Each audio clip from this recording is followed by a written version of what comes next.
registered.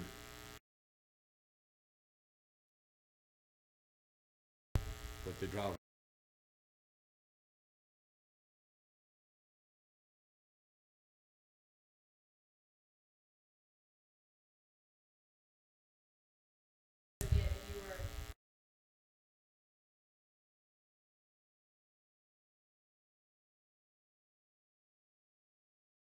Oh, if you did, yeah, absolutely.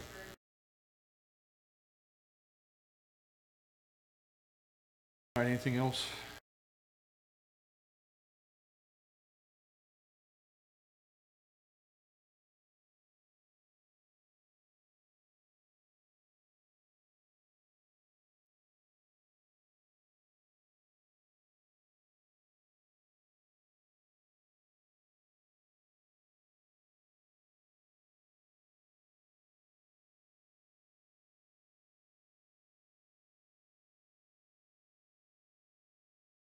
We probably will.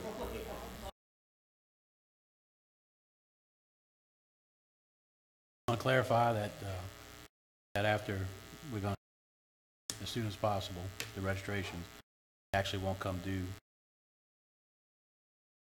October 1st, they will be registration. In other words, you'll have to have it registered before October 1st, but we won't start issuing citations until November, after November 1st or after, basically. And that way, we've got a grace period and pre-sales of 2 months, so about 90-day grace period. I think that's pretty decent. All right. Anything else before we adjourn? We're going to adjourn the workshop for sign placement, stop sign placement and golf cart ordinance of June 19th, 2018. Hydraulic fluid everywhere.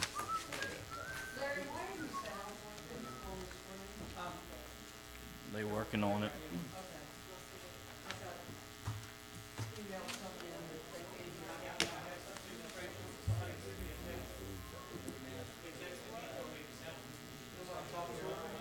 And so they're working like Young man?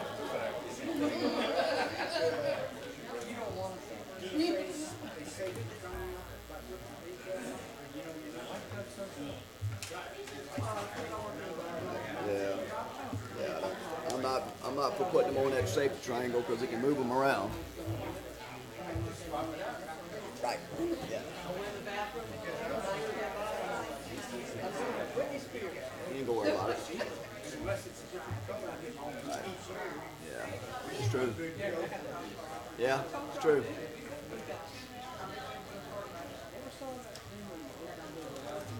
He doesn't like it.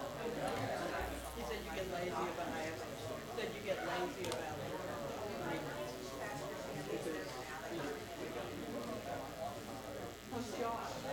Watch her moving right now.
So what do you do? What do you sign on?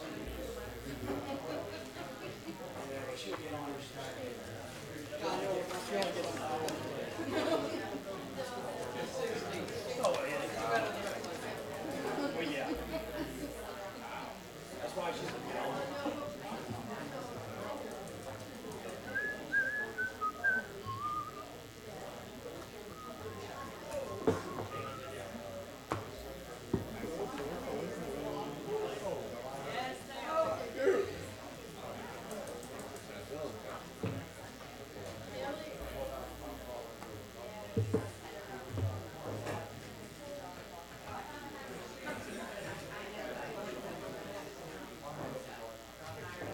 my gloves, this is gonna be like the tennis courts and us taking it.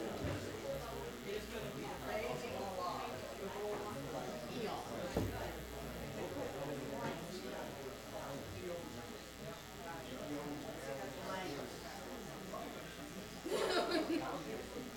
I'll do anything. No, these guys, they always.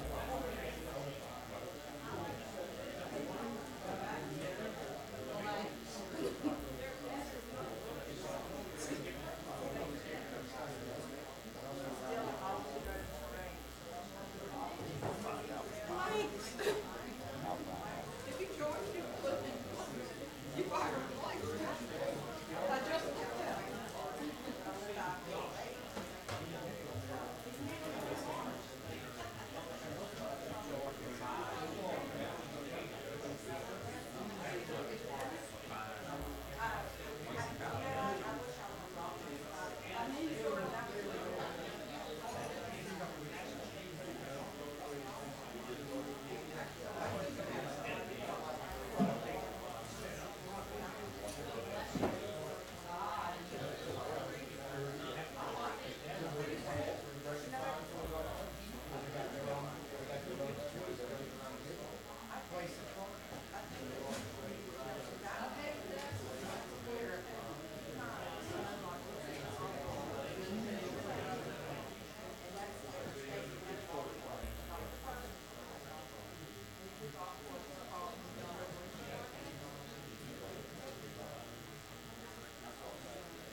Like when everybody talks about going to play Denver, it's just on Mile High Stadium.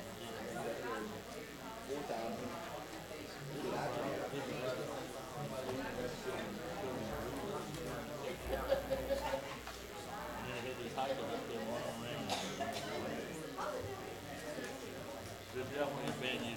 Yeah. I rode in Natchez Trace a couple weeks ago.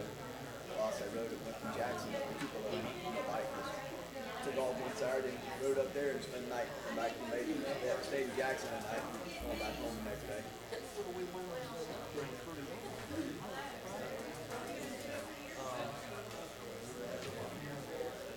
Yeah, I really never been there.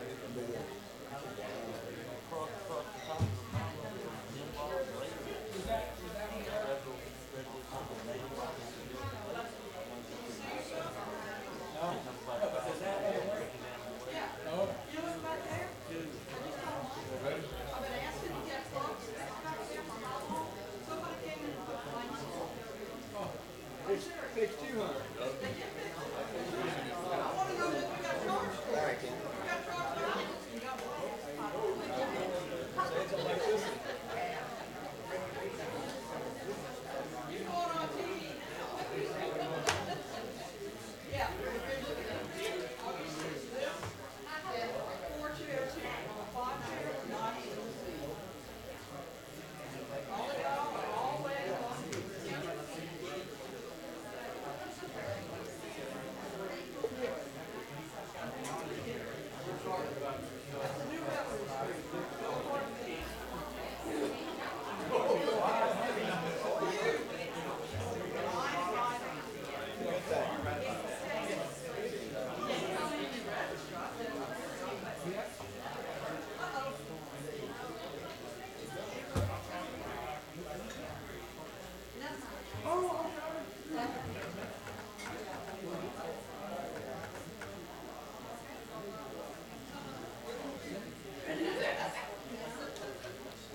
Oh, stop it.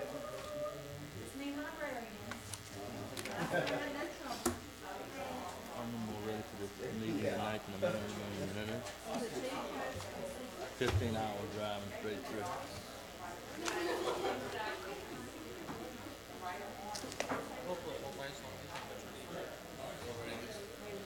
You ready to get started?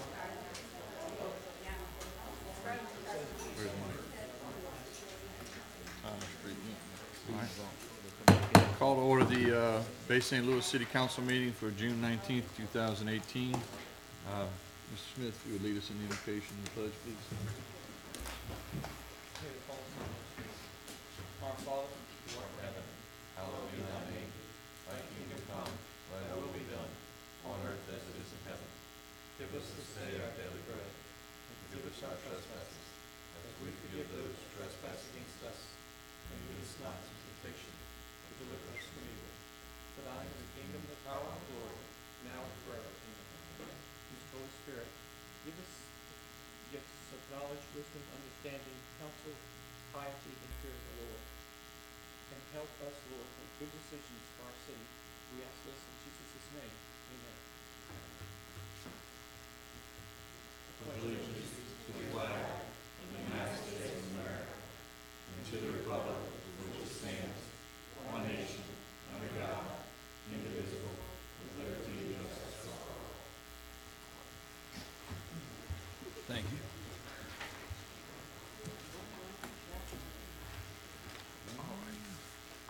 Hey, Gene. First on the agenda, we have the Hey, Gene, can we just take 1 second and just remember Billy Taylor?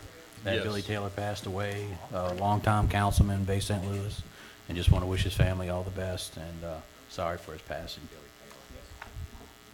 Yes, good, you want to have a moment of silence here? We have a moment of silence for Billy Taylor.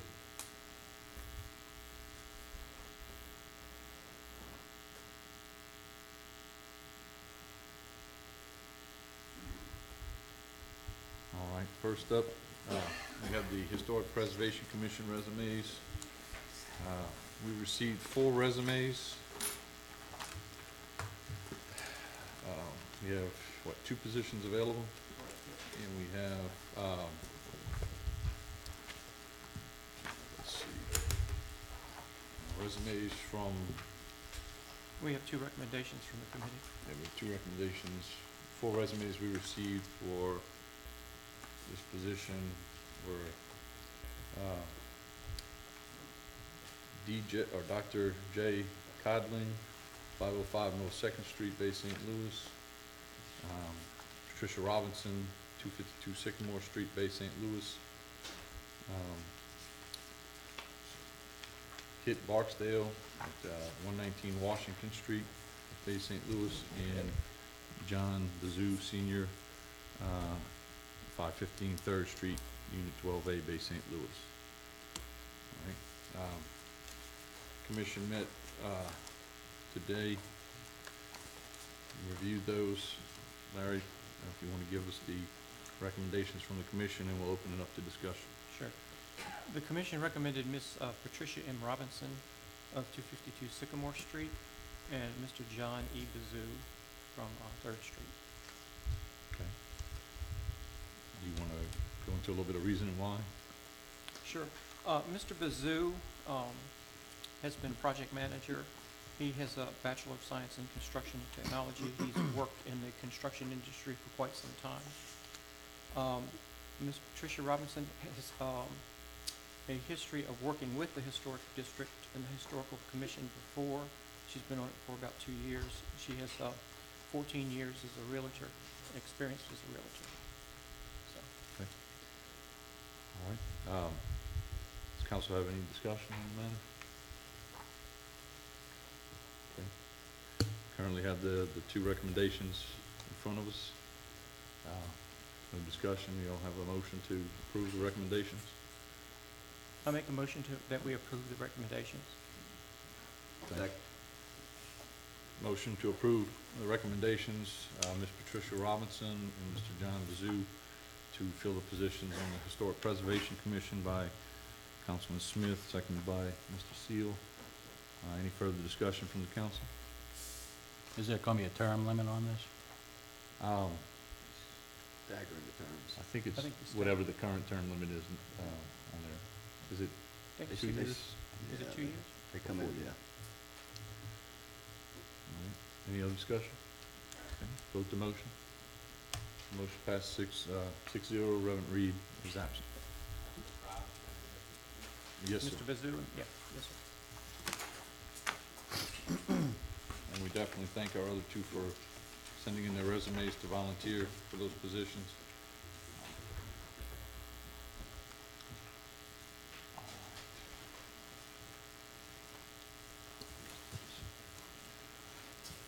Okay, next we have our public hearings. Mr. Don, are you here?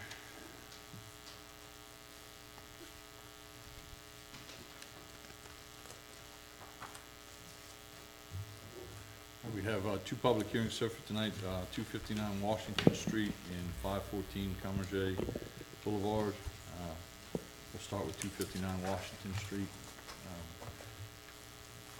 Do we have notice secured on all of these, on these 2 properties? Yes, sir. Okay. All 4 notifications were given in this case? Yes. Okay. All right. Go ahead with 259 Washington Street, please.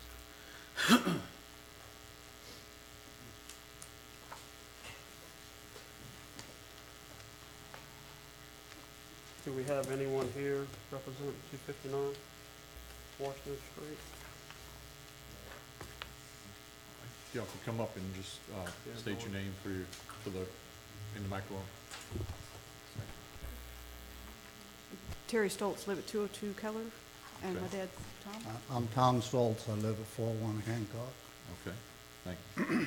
I presently own the tax deed, not the warranty deed, on this. It's still in litigation, and I would love to clean it up, but I've been told by several Can legal you go to- counsels. Okay.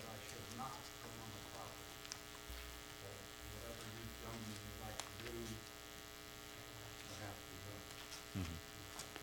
My only question is, who pays for it? Right, well, You do, if it's cleaned up by the city, it's gonna be at the cost of the property owner. on tax lien. Who is the property owner? I am the tax deed, not the warranty deed. Right. It's complicated. So what you're saying is you have a tax deed, but it just has not been confirmed. That is correct. Okay, It that- is in the courts being tried to be confirmed, and it has not been confirmed yet. Okay, but it's actually, you've already filed the tax It confirmation has been suit? filed, and that's as far as I can go right now. Okay. So you should know something then, probably within the next 2 or 3 months. It's been hanging on for a year and a half. Do you know, have y'all had, have you had responses? The individual showed up before it was going to go to court, and it filed a, I don't know, whatever you Probably the call answer. it. But you're actually A public getting, answer, and then we've never heard from her since. okay, so you're actually getting pushback It- from the He tells me previous this was owner. in February, the letter I saw was last June. Well, she showed up in Don's office in February, I'm So sorry. this is contested now. Okay. Cool. Yeah, it's a contested. So she has received the letters that Don has sent, and so have I. And there's no response from her other than she showed up in Don's office, and I don't know what they discussed. I've never met the individual, so I don't know. Okay. And that's why I asked where the bill goes. So Am does I it- gonna be liable for more taxes, or? Should be adjudicated to the parcel of property, and whoever buys that parcel of property required to pay the cleanup fees. I'm hard of hearing. The bill would be adjudicated to the taxes of that property. Okay. So right now you are technically the owner of the property, so she would have to go in, whoever the previous landowner is, and, basically, trying to put this in layman's terms, beat your confirmation sheet. She would have to show that she wasn't provided proper notices from the Chancery Clerk's office, regarding all that, which is doable, that happens. She has made the statement that she did not receive the proper notification from Jimmy Ladner's office. Okay? And that's as far as it has gone. And then I started receiving these letters, and I came and talked to Don, and I says, I'll gladly clean it up, but the legal counsels that I talked to tell me, don't go on the property, it's not yours, so whatever you do legally, you can't do on the property. And I said, So- okay. So what happened, if you clean it up yourself, there's a chance that you could not get the money back if for some reason that the tax confirmation suit was found not in your favor. So that would be the situation here. If the city decided to go in and clean the property up, then what would happen is the city, it could be, if they decided to, once the cost would have to be brought back and presented to the city, and then the city could, if they chose, turn around and put that back on the tax bill for next year. So then, once whoever pays the taxes next year, which right now would be you would be responsible for paying the cleanup costs. And typically, the way things work is that if that confirmation suit is overturned, and there's different ways you can go about getting your money back, but I can't really discuss Well, that right now. a little bit of my personal history about the place is, there was a vehicle on the property after Katrina. The vehicle disappeared. The rumor is that the individual that made the vehicle disappeared was arrested for stealing. I would go in and clean the property, but I don't want to be arrested for stealing something that's not mine. No, the property right now is yours until it's, set aside. for Until it's different. confirmed in court. So, yes. Problem is, No. if you cleaned it up, you run the risk of not being reimbursed. If the city cleans it up, the city will either get reimbursed by you or by her, depending on who the court finds in favor of. Can you At tell that us to time. go ahead and clean it up? If that tax bill comes out and you pay that tax bill, then that cleanup fee would be on that tax But, bill. but this one is just, it's grass cutting, correct? There's That's no, all it is.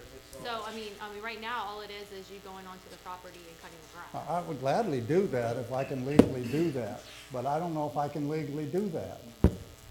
Okay, I would say if you've been advised by your council not to do that, I would recommend that you not do that. all right. I mean, if the city, you know, we can vote to have the city go on there and clean it up and take care of it, and like I said. I just we're as gonna soon issue a see, bill, I and just the soon bill's see gonna it go done to whoever. legally. I don't wanna get that. And we agree, it needs to And be. that's what I'm I saying, I agree. don't wanna It go needs to be against your cleaned. I'd advice have of cleaned it a counsel, long and time ago sure if they this don't wanna would've do went. anything against what the court's looking for you to do, so, All right.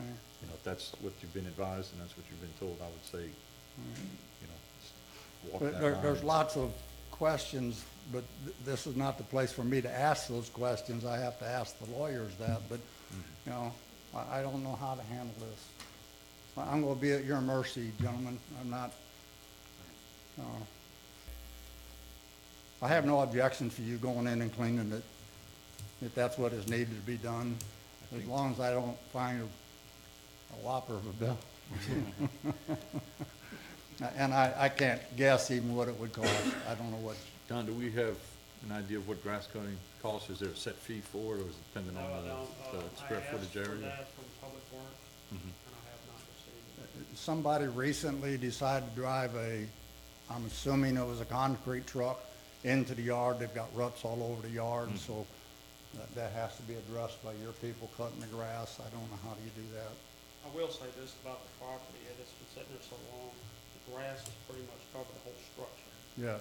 Gotcha. It's almost not visible. You almost don't know anything's there except you see all the trees. Right. Okay. We have a recommendation from, Gene, yes, the estimated cost, I think they sent an email out today there on that, is, 2,400.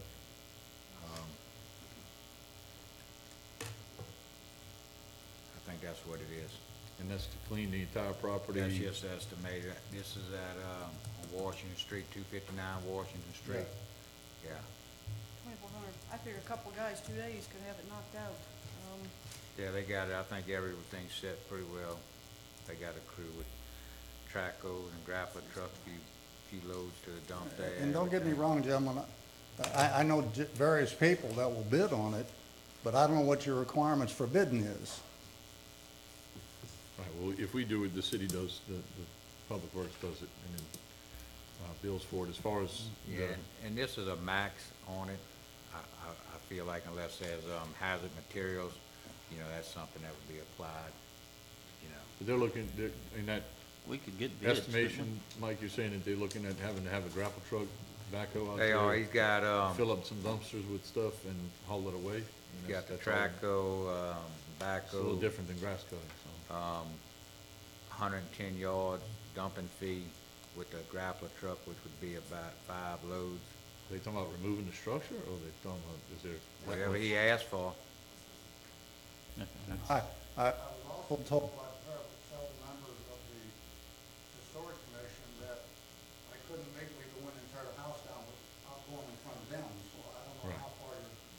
Well, the building department Well, deems the structure valuable. Don, what are y'all what are you asking for in this case? The only thing we're asking for is to clean the lines off the structure, nothing else. That's not for this end. There's still a camper and a boat on there, Uh-huh. but we're looking to overlook that until we can figure out what he's got to do.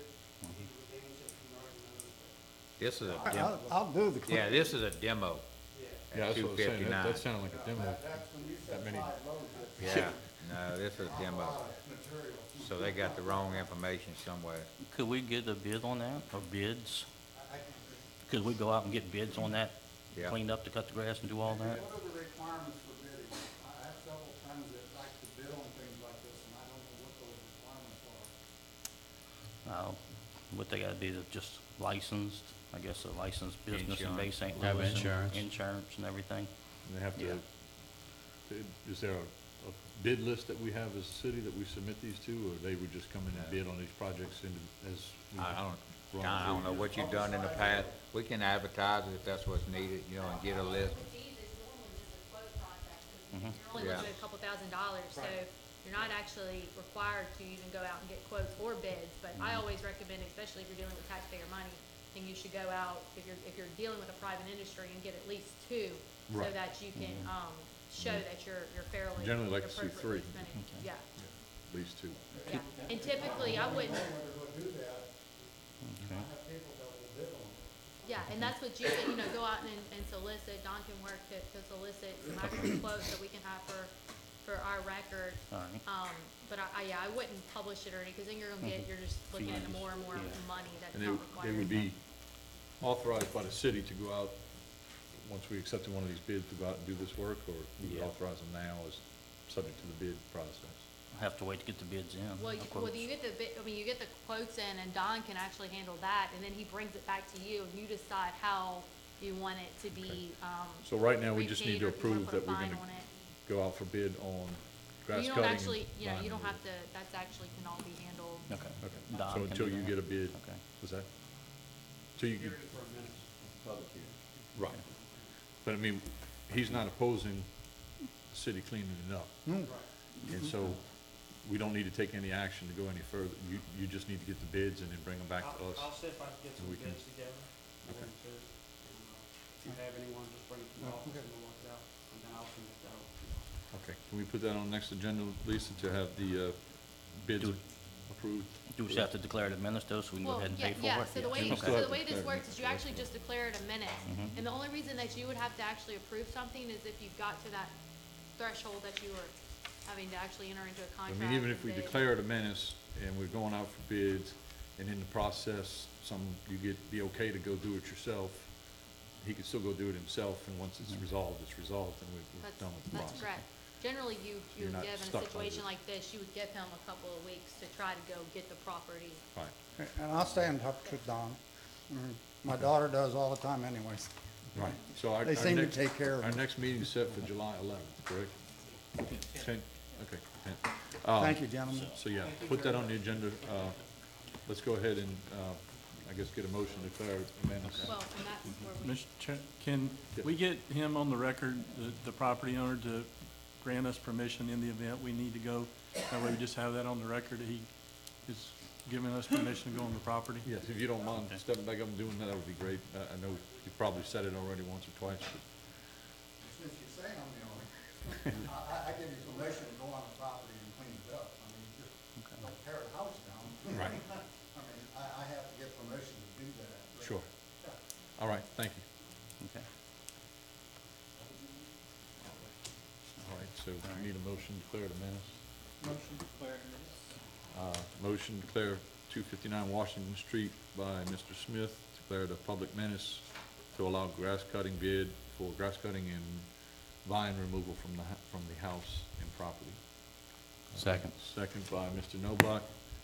Any further discussion? and you all should have an actual resolution drafted for this, it should be in front of you. I can't find mine.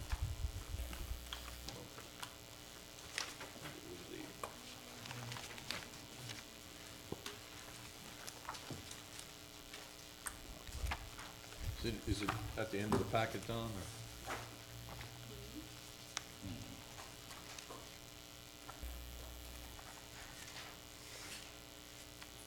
Yeah, it came in today, or it came in yesterday, I think. It's our standard resolution, that's Okay. pretty much whatever you want you to see it, because it's the same thing for, Washington and Commerce, that I prepare them on the chance that you do declare them to be a menace. Okay.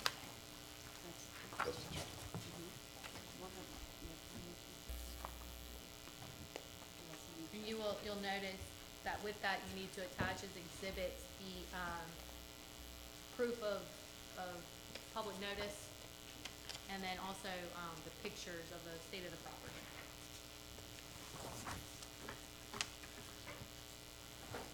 All right, so we have a motion to approve the resolution.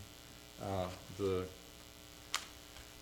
city council and the mayor authorizing the cleaning of the private property and making provisions for collection of that fee at 259 Washington Street, Bay St. Louis, Mississippi, Motion by Mr. Smith, second by Mr. Knobloch. And that will allow for this resolution to be signed and certified this evening. And allow it to go out to bid process. All right, any further discussion on the motion? No. All right, vote the motion. Motion passes 6-0. Reverend Reed is absent. And that will be spread on the minutes as Exhibit A, including the packet from the code office.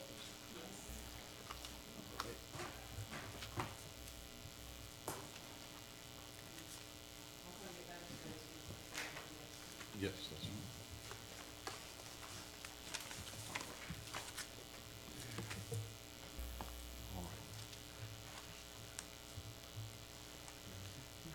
All right, and the next one is the property which is located at Commercial Boulevard? Commerce Boulevard, yeah, but I can't, 514 Commerce Boulevard.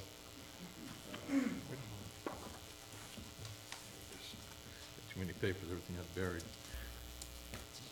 514 Commerce Boulevard, do we have anyone here with regard to that property? Okay. Mr. Don, proper notice has been given with regard to that property, and no one has shown up for the hearing? That is correct. Okay. This is another one, basically property maintenance of grass cutting Right. and little weeds. Let me state something else. I have someone that contacted me last Friday on this property, and they're looking at trying to purchase this property. So, in the meantime, we still have a very blighted property.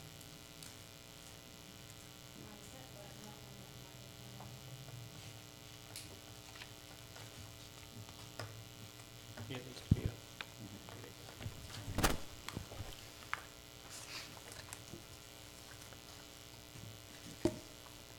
All right, so we're looking for motion to, again, pass the resolution before us regarding the cleaning of the property at 514 Commerce Boulevard, grass cutting and cleanup. Motion?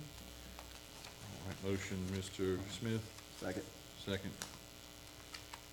Mr. Seal, any further discussion? I just, everything's good. We just need to make sure that we've got both letters attached to the resolution, Okay. one to the tax holder and one to the actual property Okay. itself. Make sure it's part of the record. If we don't have that We don't as have it in. part of we the don't record have it at part this of the record instant, yet. can we supplement the record with that? Yes. Don, you have that? What's that? Do you have a letter to the address as well?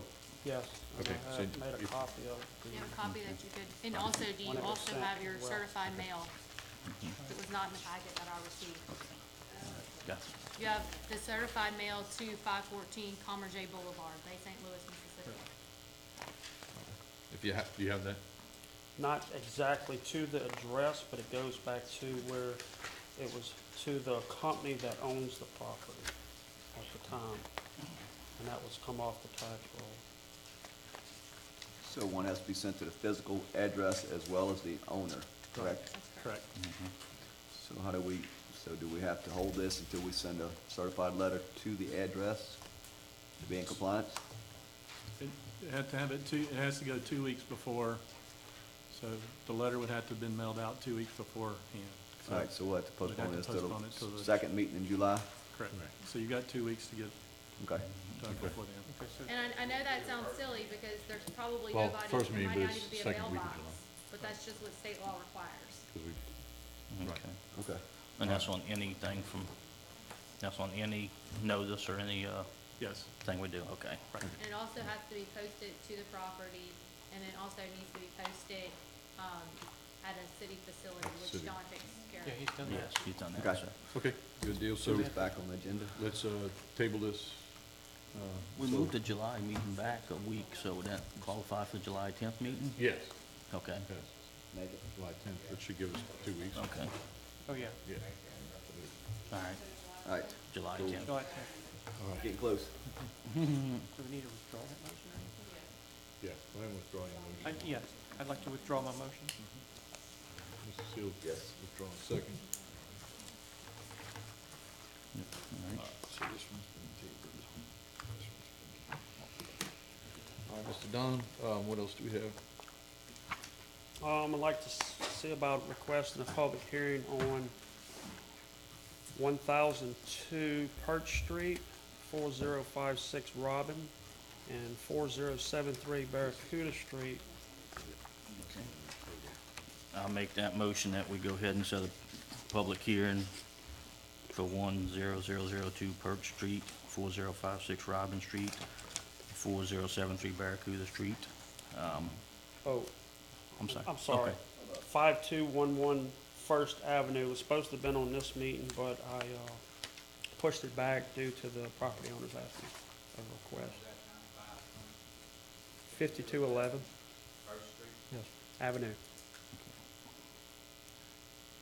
You pushed it back, you said? I did. I pushed it back, owner's request. Okay, so we have these three. Mr. Salvo made a motion to set for public hearing on July 24th, 2018. Second, Mr. Seal. Any further discussion? I vote the motion. Motion passes 6-0. Reverend Reed is absent. All right, so those three are set.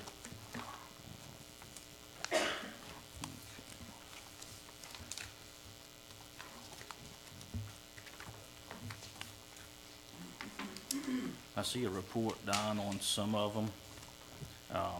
Will the building department also go out on Barracuda Street and Perch Street and look at those, see if they need to be demoed or what they can The do? building official went out and looked at them. Perch Street and Robin Street are very unsafe structures, Yes.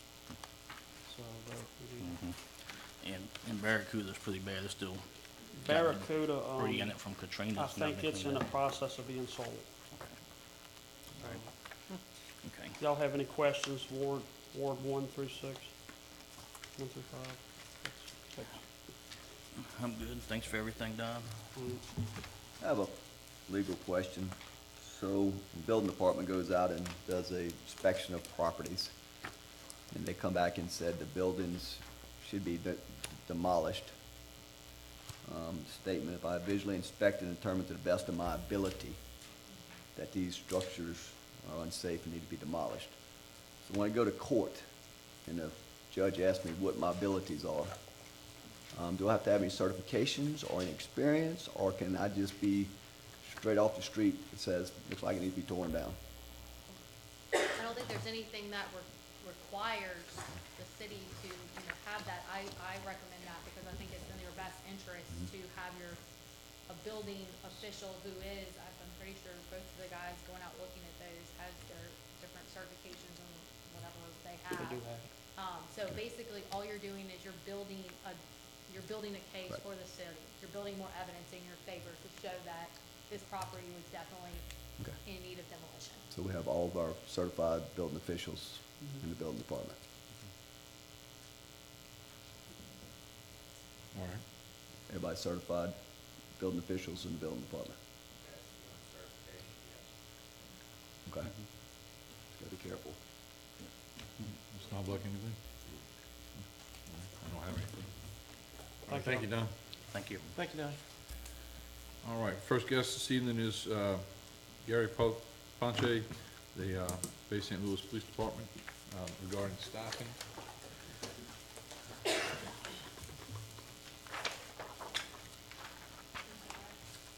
Yeah. And Gary, before you start, if you don't mind, we don't have another guest listed, but I was gonna see if we could move Chris Lott with Bowie's to our guest position instead of making him wait to the end of the meeting. Council business, if that's okay with you. What? Sure. I'm fine. Anyone opposed? All right. Nope. All right, so we'll take Mr. Gary first. Go ahead, sir. I was just asked today to come down and just give y'all a brief snapshot of where we look like on staffing, current staffing with the police department. I know there might have been some concerns recently, so I wanted to show you exactly where we're running and what we have vacant. Red is vacant positions. The dark colored figures are filled positions. Right now, we're running without a captain of operations. We haven't had that position filled. The lieutenant of CID, we're holding that for a civil service appeal. The sergeant of administration and training was recently filled until June 7th. We had a resignation from a sergeant position, so that sergeant's gonna get moved down to patrol, and take over patrol shift, so that, job title will be taken over by the deputy chief and myself until that position gets filled. Right now, we're holding one patrol officer slot on the bottom right there for a civil service appeal, and we have 2 vacant patrol slots, circled in red. We also have a school resource officer down on the bottom left that's vacant. We gotta fill that position. So we've got 3 people in the hiring process right now. I'm not sure if all 3 are gonna make it through the entire process. We got one pretty good candidate that we're looking at, taking on, but I can assure you, I know I have another individual I'm looking at hiring next month that is extremely qualified for a supervisory position that we're definitely going to be bringing on, college educated and plenty of experience. So I'm excited to bring that individual on, but that'll be next month hopefully. But that's just a snapshot of where we're at and what we're doing. I know we're been running a little bit short here and there, but we are filling shifts. If we have a vacancy and an event coming on, we do sign up for overtime. We still got good overtime budget, so we are filling people with overtime slots and working. So the calls are getting handled. We've got enough guys on the streets. You know, if something were to happen, we're pulling somebody off with detective detail. We also have a new position down there on the bottom left, Detective DEA Task Force. We were just reinstated back into the DOJ Task Force where we get that funding. So I assigned a detective to that task force so we can bring back in that asset forfeiture money. So we are approved for that funding? We are approved to spend that funding. Matter of fact, I just got back from New Orleans today and completed the training, me, Sissy, and the deputy chief. So we're fully trained and we can now start spending money, and we're back into it as far as getting seizures back. So that's a good positive move. But that's just a snapshot of where we are. So I think with hopefully we'll have a good couple hires here soon, and we'll get you know, we'll probably have a couple vacant positions. Once we start filling those upper management positions, we'll have some more vacancies down below. So we'll fill them and go from there. But that's just a snapshot of where we're at. So. All right. Anybody have any questions for Chief? That's good. Thank you. All right. Thank you. Appreciate it. All right, Mr. Lott. Good afternoon.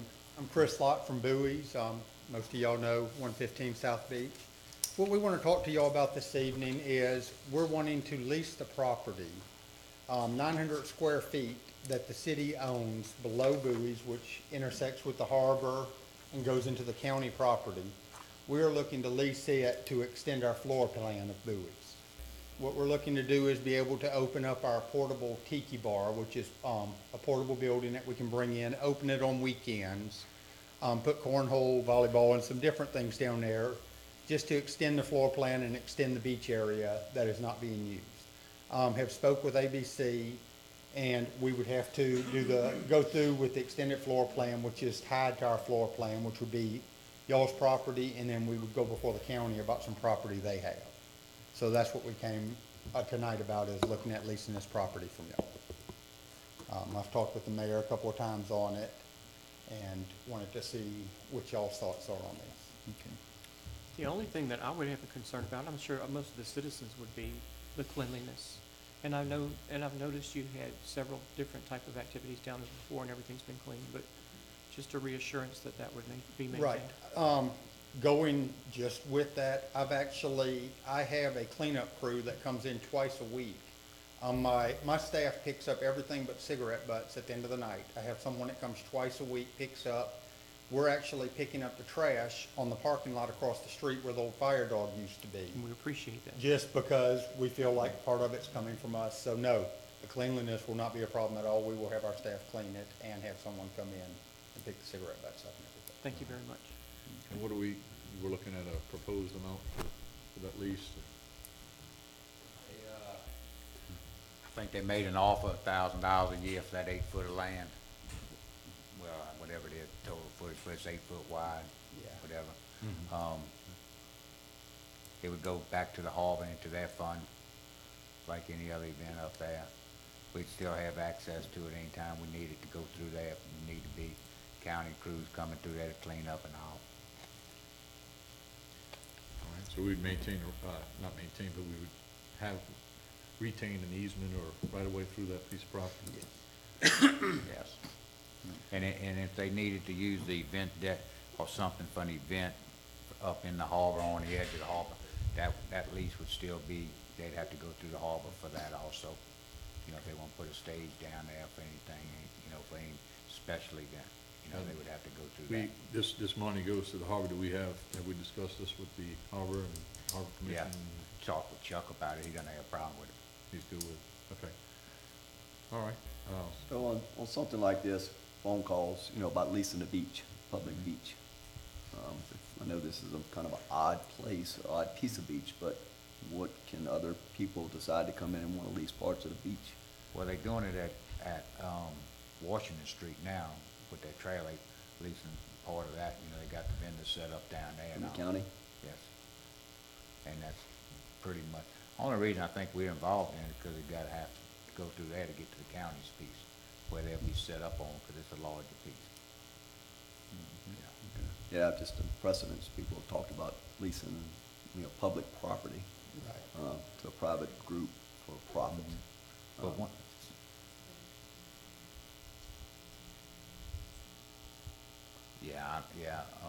you know, Sissy was talking about it for the lease price, you know, go through, get quotes if that's what we need to, whatever.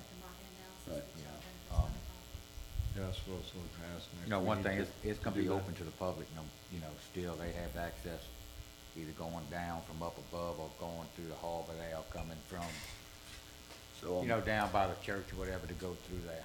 Right, and I mean, we have public access through our property where people come through now with their, I mean, even though it's coming through, we don't say nothing about people bringing coolers through, going to the beach, anything, so I mean, we're It's not not- planning to change or impede any kind of access. Yeah, it's not gonna be the way it's sectioned off and you know, anybody can have access to it anytime.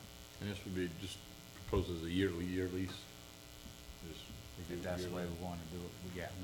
see how it's Yeah. going.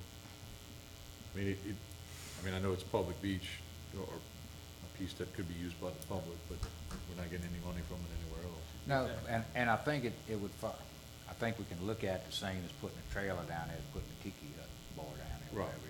Instead of a trailer, that's what it is, but it'll be come out, in and out, anytime it needs to be moved out, you know, with weather coming or something, you know, it'd be their responsibility to get it up and out of there. so I mean, it's down there now, Yep. Right. Yeah. so it's just hauled in there and Yeah, used. yeah, we brought it in for Bowie Fest, Okay. and, we would use it, it's, can be brought in and out just like anything else, and what I talked with Chuck about was we would use the same guidelines we use for boats whenever my boat's in the harbor. He has the guidelines when boats have to be moved out, and we fall under the same guidelines where we'll move at the same time as a boat. Right. We don't wanna lose our property either in case of a storm. So, Ms. Ladner, is this precedent, is this, everything seems kosher here? What I'd wanna do is that if this is something that the council's interested in, then let me get with Chris and Mike and pull up a map and show me exactly, because right now I'm just hearing what you guys are hearing. You know, just let's work this out, figure out exactly what it is, let me see exactly what we need to do legally, and then bring it back to you all, if it's, you know, if it's something that you are interested in doing. I mean, I'm interested. And I think it's the same thing we talked about on the north side of the harbor, allowing, we'd put that out for bids at one time, I think, if anybody wanted to set up camp down there on that end a few years ago, and I don't think You know, it's they- looking at leasing out spaces for vendors. Yeah. That's probably the same as what this here would fall on, except it would be on the south side right there instead of the north side, you know, underneath the businesses. When do you go before the county? Have to come through y'all first, because I'm not gonna go try to enter a lease with the county until I have one with Bay St. Louis, because I can't do anything with Can't their do anything property with them without until you y'all. get across. Yeah, I mean, if that's something we can enter in the And I'd like to go to same the next meeting, value-wise but- with the county is what they come up with. Can we use the county's valuation for that? Yeah, we should be able to. Also Yeah. might be something that we need to get the county, when we have that meeting, get the county in the room too, because Yeah. we wanna make sure we're all working together on this, and Okay. whatever our lease looks like, we might be able to do one sort of joint, you know, teamwork approach. So Okay. I think that would be our best recommendation, to make sure everybody's on the same page and nobody's wasting anybody else's time. And I So- would say, I know we have Chuck involved, but let's get the Harbor Commission involved too, make sure that they're good with it.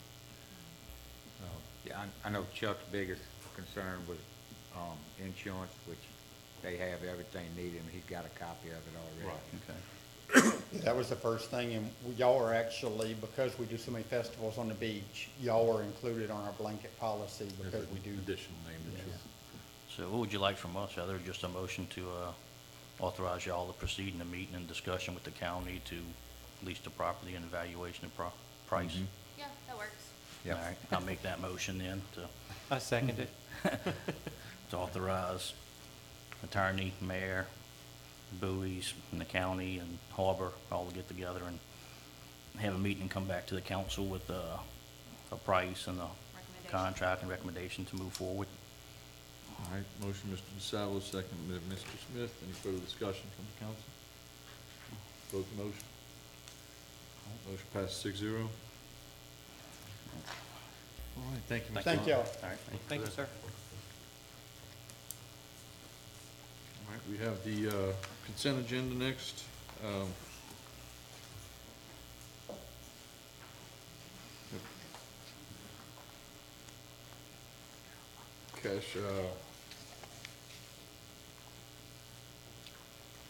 Cash balances, certification letter dated June 19th, 2018, payroll.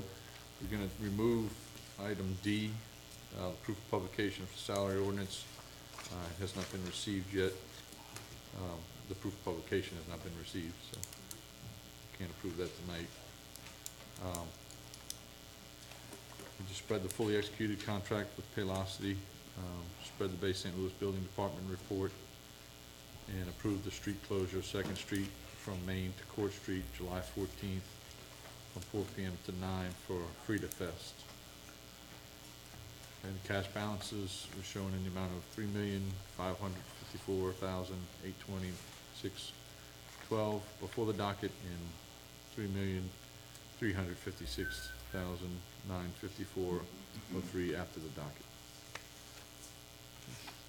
And Motion to we'll go through- approve consent agenda, moving item D. All right, Second. motion, Mr. Seal, second, Mr. Salvo. Anything further? Discussion? Vote the motion.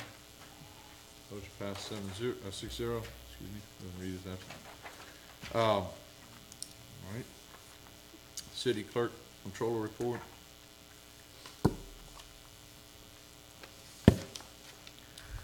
Payroll for individual dated June 8th, 2018, Buddy. Buddy, Get. Buddy? you need to step out for this.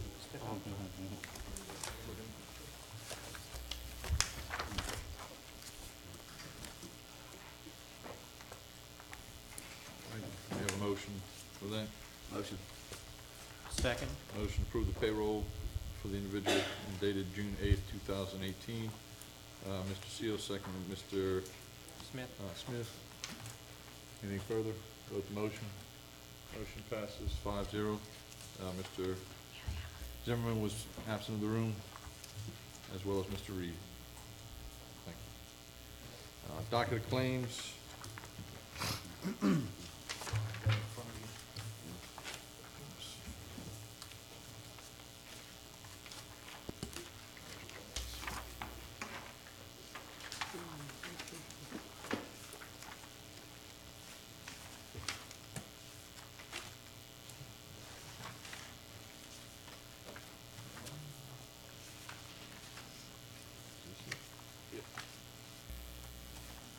Docket claims.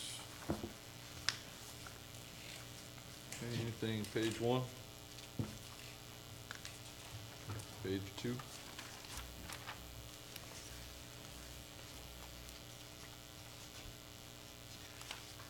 Page 3?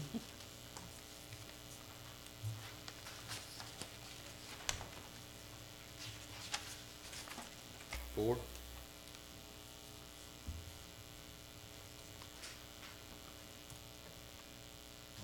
Page 5.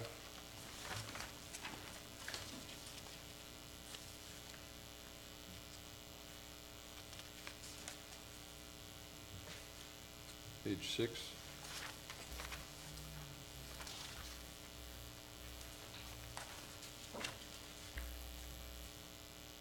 Page 7.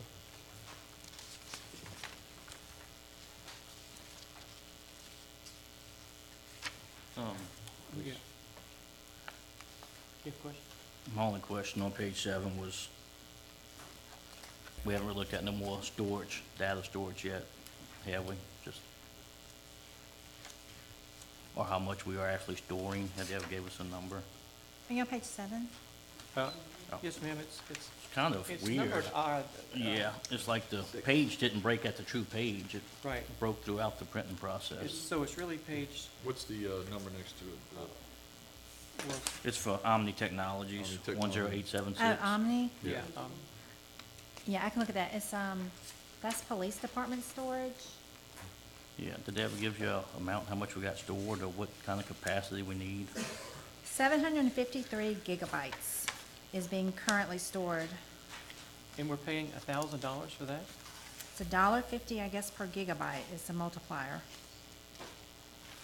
And I have a question too about the web hosting on that same page, because we need to discuss moving that over to the people who do our current Right, website. I asked that same question of Omni, and they said that, Or that the DNS, The DNS. the DNS, whatever that's called, whatever that is, means, they said that they still house the DNS, and I don't know if the new place is going to get it, or if they're not. I don't know what, Okay, they well, said it was tied to the, Outlook system, the email system. yes, ma'am, that's correct. Yes, so, So we'll discuss that with them, Mrs. Sisson. Thank you. Okay, okay. Appreciate you. Thank you. All right, next page, page 8, I guess. 7. Was, My It's page numbered 7, but 7 it's starts page with RJ Young. Y'all's is a different page 7? it it starts does, there, but it's actually, like page 8, when Oh. you're flipping through the paper Packet. pages. we'll go by Okay. the page number up top. Page 7, That's weird. It printed out. Okay, yeah. R.J. Young, Rocking Sea Truck and Trailer. Yeah, we printed this in our Global office, so I Supply, think that's the problem. S&L I Office guess. Supplies, Yeah. Yeah. Echo, Snyder Fleet Solutions. All right, next page, page 8.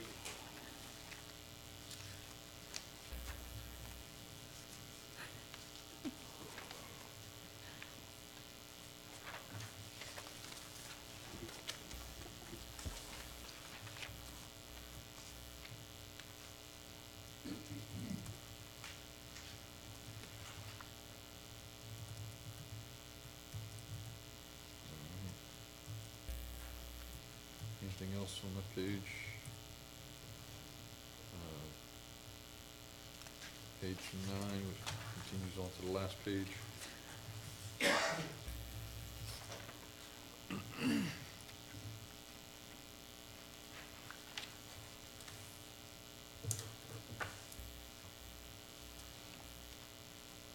Heather, that Wise Carter, that's on that case that we left. She's That's on that case we left with them, I'm assuming.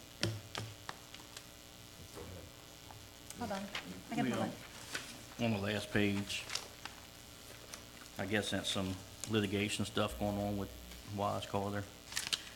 Yes, left Wise something. Carter I know we had was, a case that we left with them that they were Okay, active. yeah, I mean, they had most of the litigation, I just checked. I think this is actually a pretty new case. It's an EEOC filing. Okay, All right. all right. All right, just need a motion to, One more accept question, the document. Mr. Go President. ahead. Universal Telecom, that's our telephone system for the city? Correct, and also our internet service. Okay, all right. We lease those telephones, and they provide all the service maintenance on those, and also I think it's not a T1 line, but it's called something else, but it's our Okay. high-speed internet.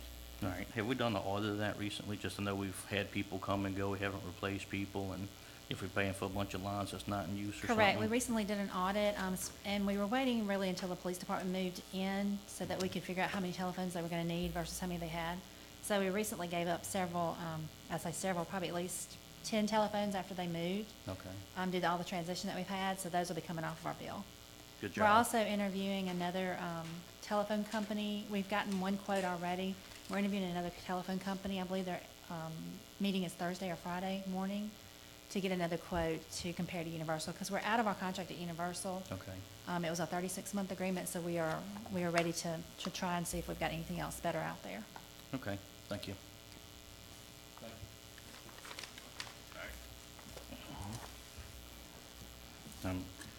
We need a motion to enter the, or approve the docket claims 18-23 dated 6/19/18. Motion. Of $197,872.09. Motion, Ms. Salvo. Second. Second by Mr. Smith. Any further discussion? Vote the motion. Pass 6-0. Reverend Reed is absent. You need me to keep saying that, Lisa? Okay. He's still not here. I know, but I know Mr. Zimmerman stepped out of the room, so we need to show that neither one of them were there for that one, but the rest of them, we'll just assume he's not here unless he shows up. All right, the next one, Sissy, I think, did a little report, Yeah, Doug had asked a question about, I believe there was a $10,000 contract y'all recently signed with the prosecutor to do our Right. outstanding cases. Yes. And I did an analysis of our prisoner fees, and it appears that it's quite sufficient to cover that $10,000, and Doug was asking for it to be transferred into that another category. okay, so it looks like we have 41,000 there, or 31? Well, we have $31,000 spent so far. We budgeted 73. At the Okay. moment, we have 41,000 in the account left. But I anticipate probably by the end of the year, we'll have at least 20,000 if the trend keeps running the same. It doesn't seem like we're incarcerating as many people. Maybe the judge is working with them for payment plans. So we should have 20,000, I think, or more in that account at the end of the year. Okay, good deal. So we're gonna transfer, we need a motion to transfer the funding for the Wasn't it 10,000? Okay, $10,000, yes. money we approved for the prosecutor last meeting. Right, from the inmate and jail charges account, and I don't have those accounts right in front of me, but it's to the prosecutor, judges, and Dude, legal fees. yeah. Yeah, it was up to 45, I think. It was 42, and he said he would include a couple more. Can we just do that on the next docket of claims, as a transfer? Well, it's a budget amendment, Oh, it's a so budget amendment, you yeah. can do that right now, and I can go All right. ahead and take care of it. What page is that on the budget? In the budget, it's in the court department's budget, probably very close to the front. The front? Yeah, probably about page 5, maybe. Look. Page 7.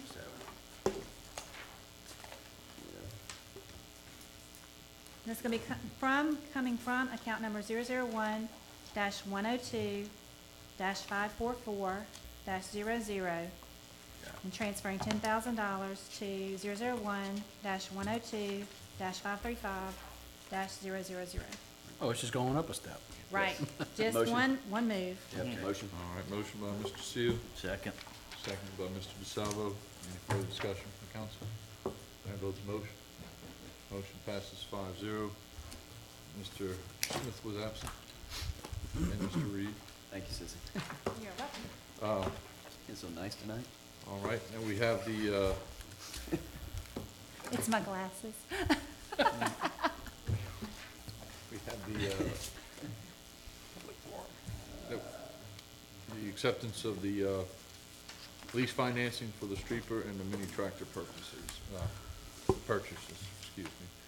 We have two here, it looks like one from People's Bank, one from the First. Do we have anyone here with either bank, or anyone who wants to speak on behalf of the banks?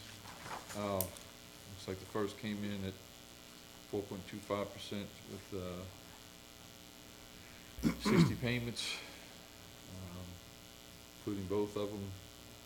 And People's Bank came in with both of them at 4.75, 60 payments.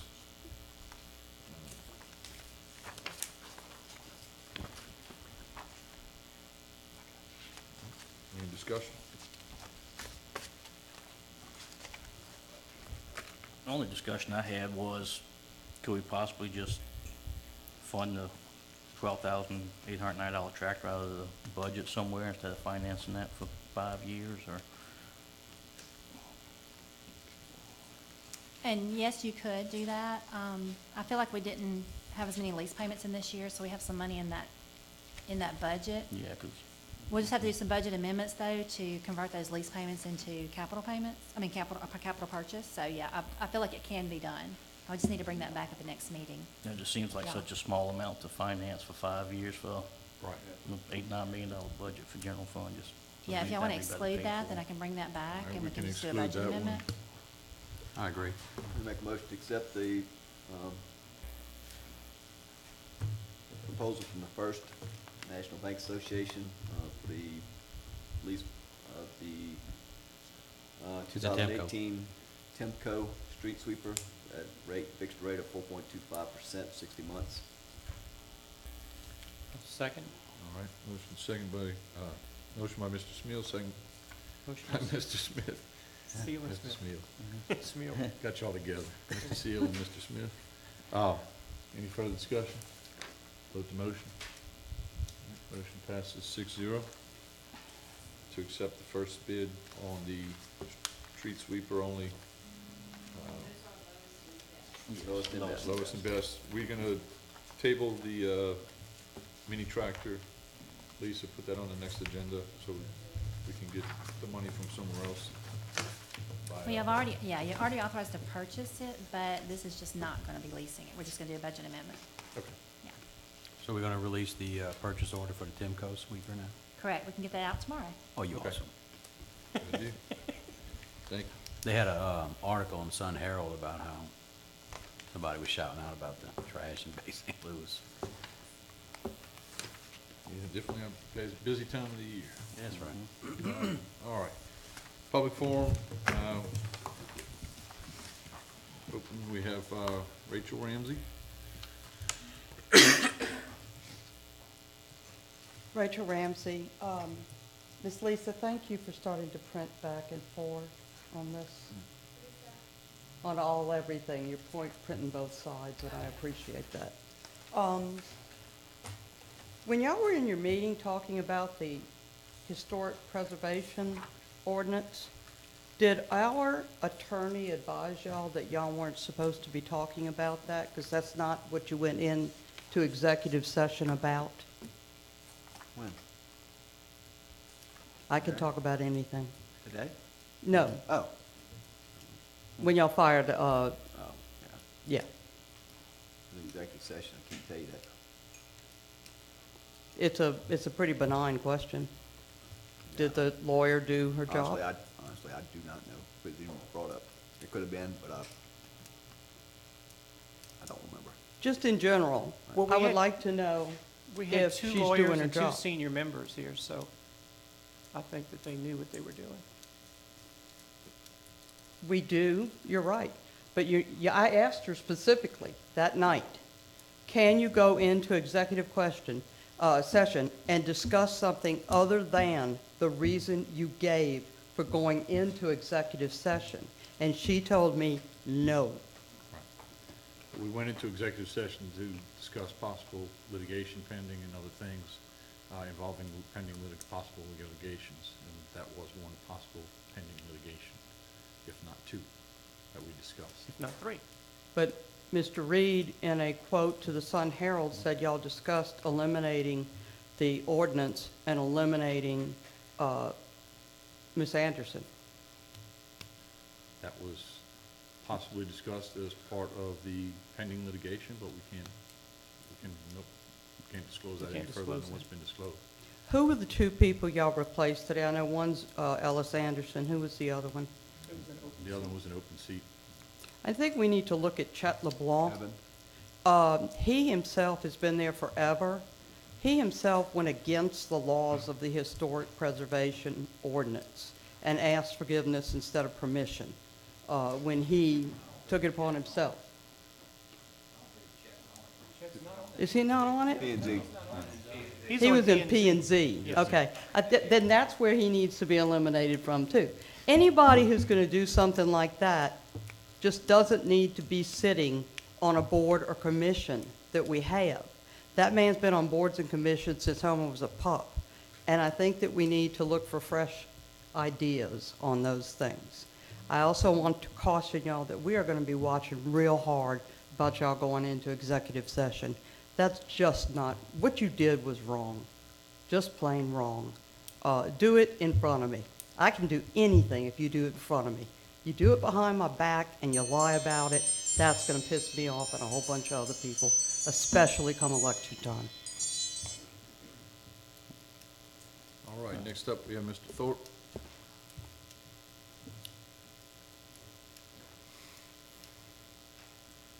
Ron Thorpe, and it's been a year, and I'd just like to give a little report card on what I see with the administration, council, legal department, and people coming up here at public forum. The first place I want to go is the legal department, and I'm going to give them a grade of B+++. I cannot thank Trent Farr for coming in to a cesspool and getting it organized and bringing it before you, and then followed up by Heather working on it. And the legal department, you know where we are now, you know what's going on, and I think they've done a fantastic job, and it's still going to cost us another couple of $100,000 to work our way out of the mess you all inherited. I also really appreciate that when Heather and you, sir, when there's something up here, you're giving a definite answer on what council needs to do. You're not hem-hawing around, and I think that is really commendable, and I can't say enough about the legal department, but I gotta leave a little room so you don't get an A, but you got a B++. Going over to the administration, I am honored and proud to call Mike Farr our mayor. He has come in, and for the first 6 months, every single week, he found out something new that was a surprise from the previous administration. And he has gone through and worked through that with the council, and you have an example of that with the code enforcement officer that was just here. Outstanding. We don't have people coming up here complaining about the building department. We don't hear about the fire department being undermanned and one station not having the people that they're not supposed to have. We have a police chief that's been here longer than 3 meals. And we have the mayor working on bringing the administration into the 21st century by bringing in some computer people and other people to do things to make us more efficient. I got to give the mayor a B+. Even though I disagree with some of the things he has done, it's still been a fantastic first year, and it gives him room to work his way up to an A. Let's go to city council. City council, I'm going to give you guys a B+ also. You have been diligent about trying to find out where a dollar is going to come from to pay for each thing. You have analyzed it, and even though some people may disagree with what you have done, overall, everything that you have done, you have tried your very best to do it. I'm not seeing anything being done by city council and the administration that is being done with malice. You're all working together, and I think it's been a fantastic first year, and I'm looking forward to see what's going to be happening in the next year or two. I'm proud of you all. And then public forum. I'm going to give public forum a B.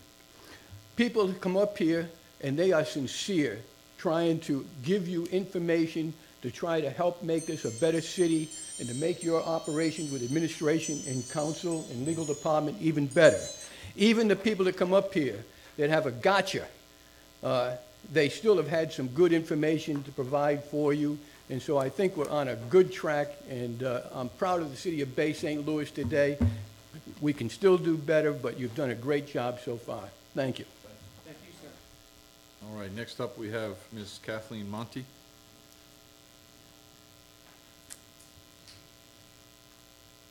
How you doing, Ms. Monty? Hi, Kathleen Monty, 105 Sycamore Street, and I truly was not planning on talking tonight, so this is just notes I have made.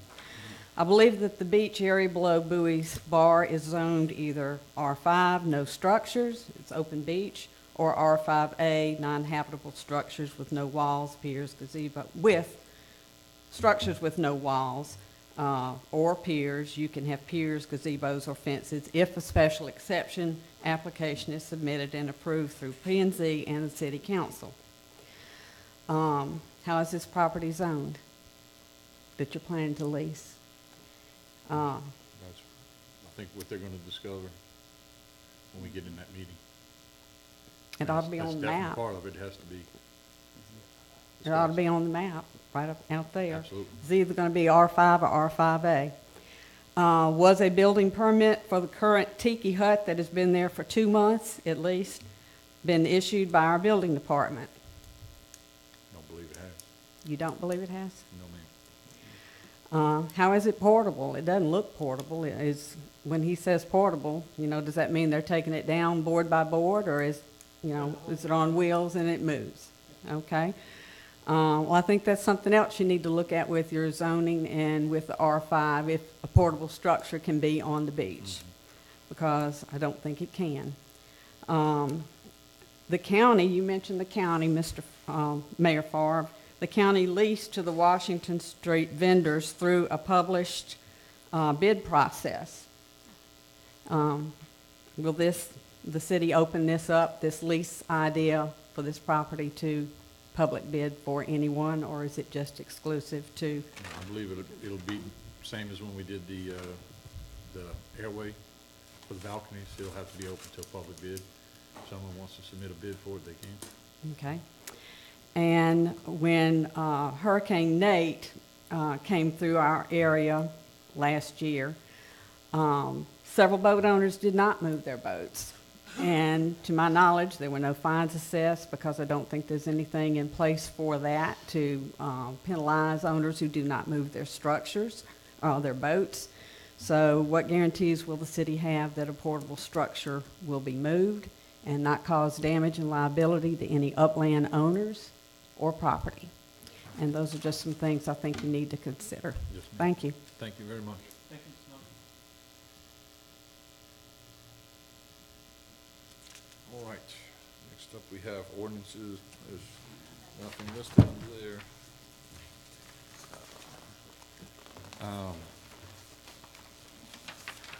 Engineers report.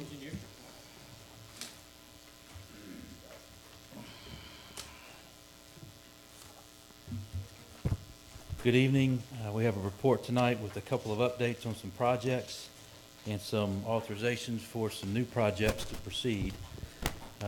We turned in a report today. We were waiting on a bid that we received this morning for the Highway 90 lighting modifications, which is why we didn't get the report in last week. On the Old Spanish Trail, we have the final estimate package submitted to MDOT. The contractor had a question about one of the quantities. As soon as we get that worked out with them, then we'll be able to issue that final pay estimate. So hopefully by the meeting in July, we'll have that final pay app and we can get that closed out.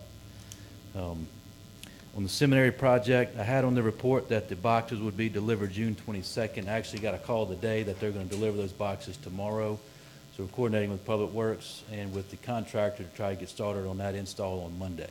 Good. So once we get the boxes on site, we verify that they're the right ones and that they're the right size, and we'll be able to get started. We look like we're gonna get weather cooperation, at least for the first part of next week. Looks like it. I think so. Good. We've been looking at some citywide drainage, sewer issues that we've discussed several times. We have been in communication with DEQ for a low-interest loan or a grant, if there are any grant monies available through SRF. Initially, we looked at the sewer line from Sunset to the Dunbar pump station. I don't know what name that pump station is, by the 11. So we've got some estimated costs there. We also talked to Public Works about some other items. To go through the SRF loan program, there's a facilities plan that you have to submit, so there's a lot of upfront work that has to take place for that. It's really not justifiable for a $200,000 project, so if there are any other sewer issues in town that we need to resolve and include in this plan, then it would be advisable to go ahead and include that. So we're looking at some different items with Public Works. 3 of them that we talked about last week. There were several manholes on Felicity Street in that first block that run parallel to a drain. They flood a lot, so it causes inundation and additional inflow into the system. So that might be a couple of issues there that we can line those manholes to seal them off. There's another line coming out of the Senior Citizen Center on Booker Street Booker or and Old Spanish Trail. Yeah. So there's a deep sewer line that runs back towards the railroad tracks. I think a portion of that has been lined in the past, but a lot of it still is clay pipe. So Public Works felt that was something that we could look at as well to get that line. It's a very deep line, so if there was ever a failure on that line, we'd have to call in, do an emergency repair to get a trench box and get some equipment that can handle it, so. Be pretty expensive. It'd be very expensive. So that was one that we looked at as well. And then lift station one upgrades was another one we talked about. Apparently there are some valves that have failed several times that cause some of the overflows and bypasses at that lift station. So we could reroute and replace some of those valves. There's also an idea to put in a permanent bypass at that station so that if we have to go in and work on a pump, we can have the bypass there so that we don't have any overflows. I think the way it's valved right now, you have to shut down the whole station to pull one pump. So if you had a bypass pump there, then you could still maintain your sewer flow while you're working on the pumps. So those are 3 additional items that Public Works mentioned. We don't have any cost for those yet. We just talked about them last week, so we'll keep looking into that to see if, try to apply some cost to it and see what the total grant would be, total value of the grant would be. The other item under Public Works, Dunbar Avenue settlement, we discussed doing the initial repair in-house, and then we're also working on the construction documents. We have utility locate called in. We don't anticipate having any issues with utilities. We're not going to be digging that deep, but we still want to know where they are before we have a contractor move on site to start the repair. So once we have those, we'll be able to finalize the construction documents and begin receiving either quotes or bids, just depending on what that value of the work's going to be. We do have 2 projects tonight that we're recommending authorization to award.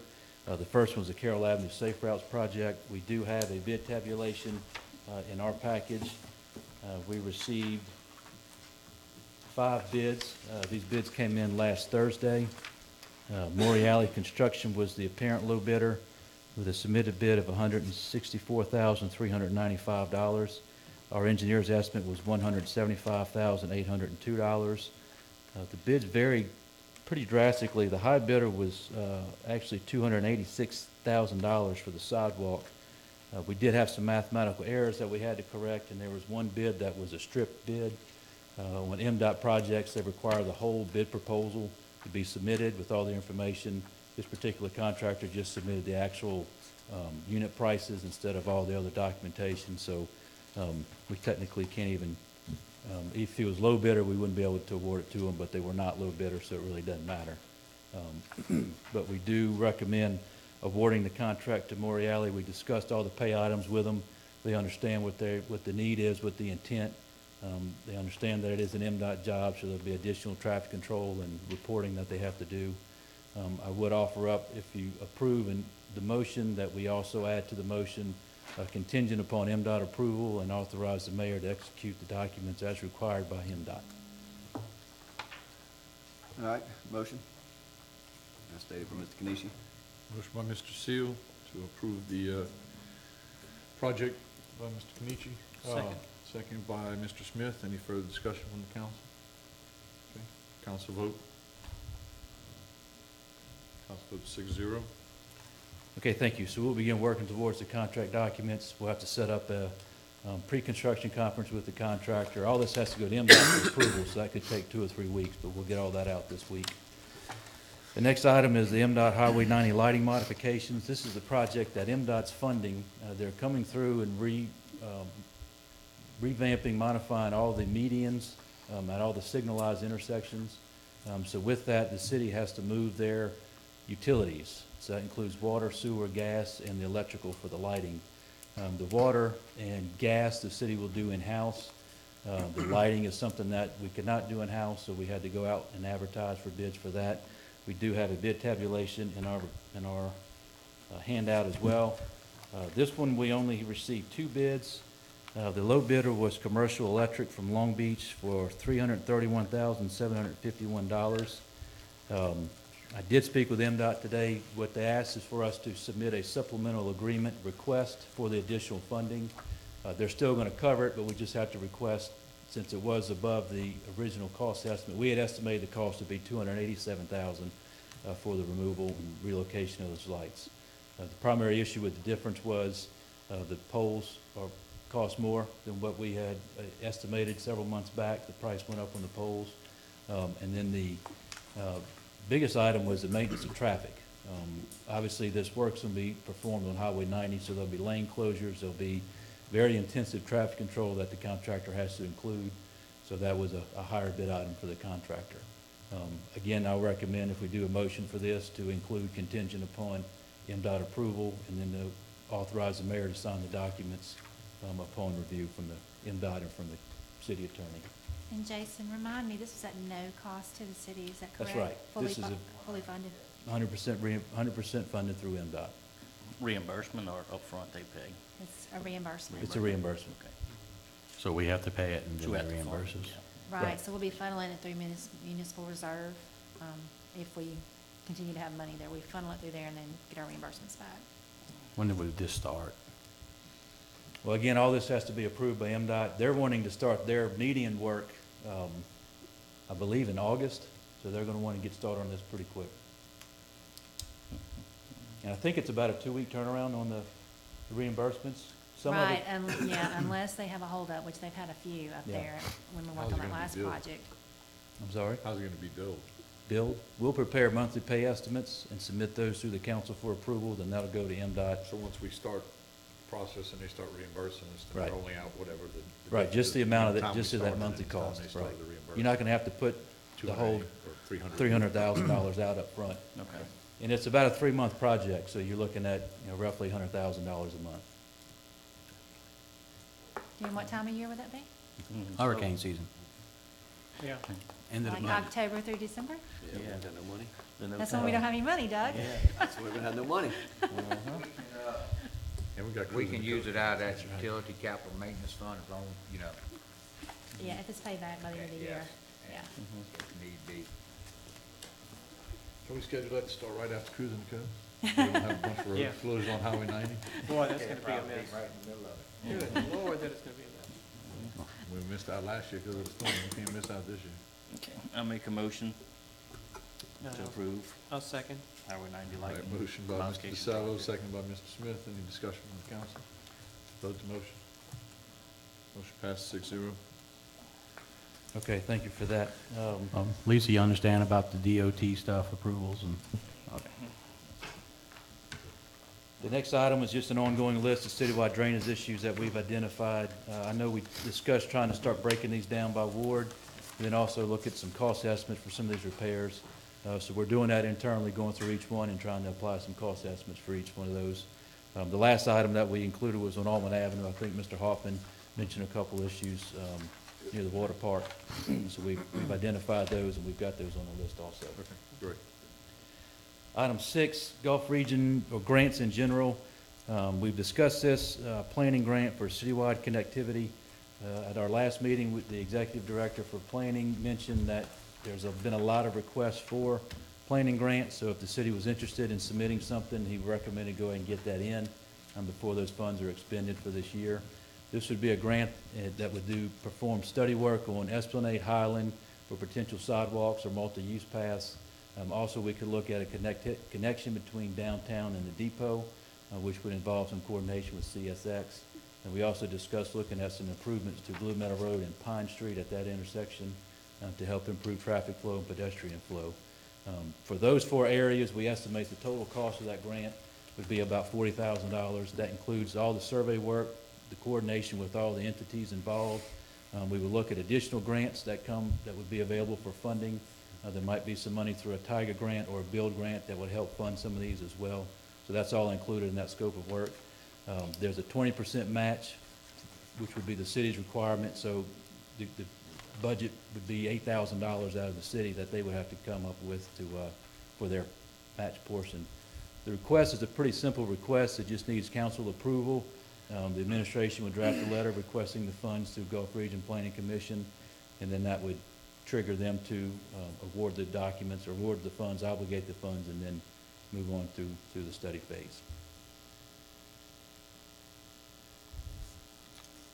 Yeah. I know we talked about looking at Highland Esplanade, sidewalk issues, talked like $1 million for those sidewalks, which is.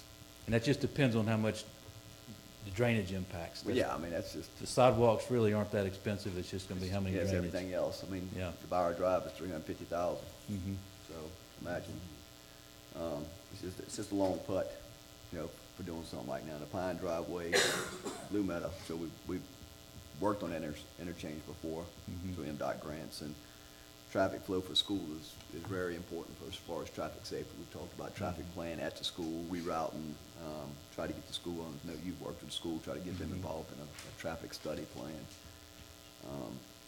So it's just really figuring out what we want to spend our money. I mean, we can have these studies done, but I can't give you $1 million in 2 years to Right. put sidewalks in. But what the study does, what it helps is identifies any issues in the field, because it includes all the survey work and the 50% design. So we'll be able to identify what those issues are drainage-wise, what culverts are in the way, what utilities may have to be relocated, so that come next year when the Gulf Region grants are authorized again, it may not be $1 million, maybe it's less than that, but that's what the study phase will allow you to, allows you to phase those projects in. We've already used some of the money, a similar grant with the county to look at some improvements, along Beach Boulevard through the county. So they've taken what we did on that study and applied for some additional funding as well.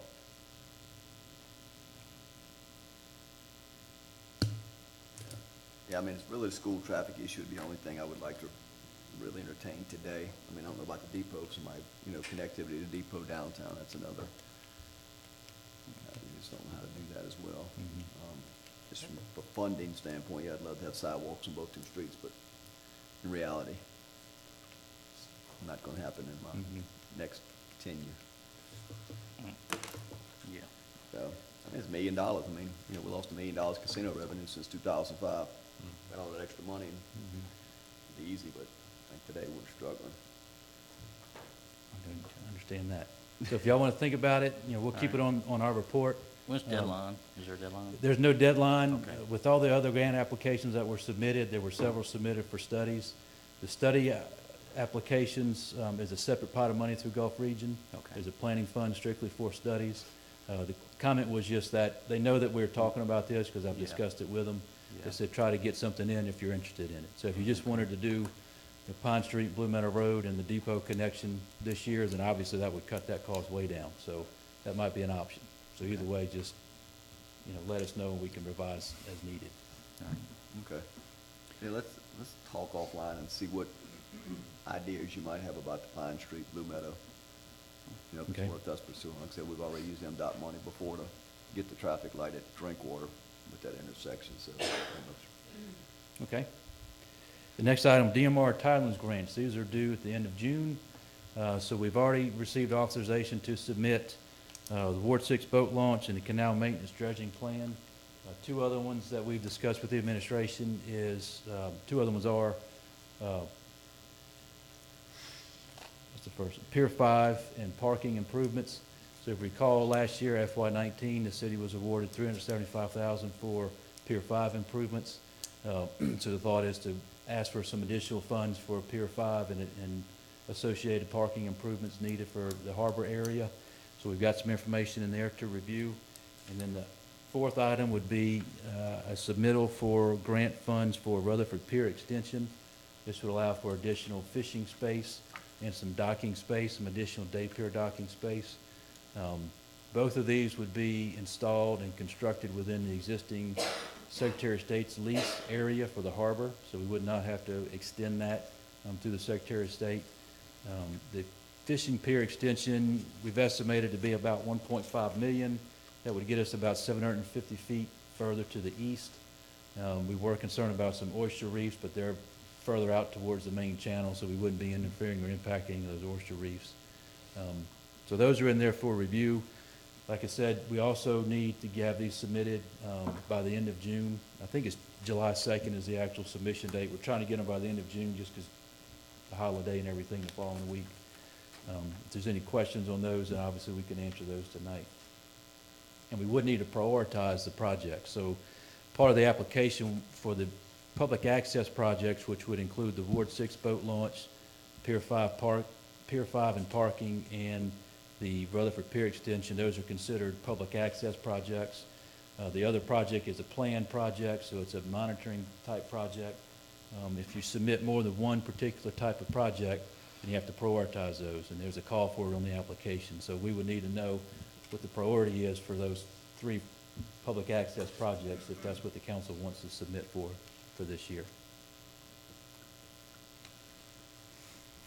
So that doesn't include the drain canal dredging plan? That's a separate, there's only one maintenance project that we're submitting, so there's So we no, don't need, technically that is priority number one for the maintenance projects. Right. so we're looking at the boat launch. Now, Pier 5, we have funding already approved for that? We are estimating the pier itself to be about 1.5 million, and the parking area would be about another $500,000 for that area. We've got 375,000 approved already. This application, we've prepared it to be about a $1.5 million request. I believe there's also some talk with the county to acquire some funds through the county as well, but I don't think that's been finalized just yet. So right now, we have 375,000 in funds approved for Pier 5? Yes, sir. But we need a little over 1.5 million? I think total we would need about 2 million for Pier 5 and the parking improvements. Right, but I'm just saying, just for Pier 5. Just for Pier 5, about 1.5, yes, sir. And this is what we talked about using the Go Mesa money with? That's right. Yeah. Yeah, that's what I was gonna ask about. I would probably make that our highest priority. That's gonna be the biggest revenue, to the city, you know, as far as, you know, get these in, selling these spaces, get these bigger boats and access and whatnot. We already have funding already approved, so. I like to see our boat launch number one, me, but that's just my thing. It was number one last year, and then something happened, you know, I mean, like I say, I know it's revenue and it's tourism, but you look at sales tax and we edging up, but we ain't edging up a lot. We're not giving the locals nothing for their tax dollars they pay every year. You know, people come here and they spend their sales tax, the tourists and all that, but the locals that live here, I got 40 houses in my ward under construction today, and they all waterfront homes, and we only have one public boat launch in that ward. That's just under construction. That's just what's been built the last year, 2 years, or 3 years. I mean, so I think there's a big demand for it, and I think we got to start giving amenities to the people that live in this community and support the community all the time, not just the tourist destination. I mean, because we still have locals. That's my opinion.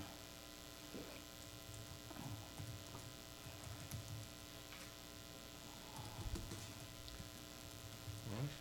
Mr. Zimmerman, you have any preference?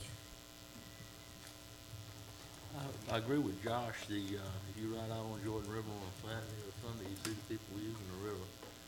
If they have a house, they have to have a place to put their boat in and out. We gotta give these facilities to these people that, expect it and need it. Canal maintenance and dredging plan, all of the projects are needed projects. You're right. You know, we just need to just pick and choose what we're gonna do and what we're not gonna do. What would happen if we have the 375,000, but we don't get any more to go with it? We're gonna end up losing that at some point in time? No, sir, you would just reallocate those funds to another project. Okay. Similar to what we did in FY16, there was some money left over from that project, so it was just reallocated to the current harbor improvement project for the day pier and the comfort station.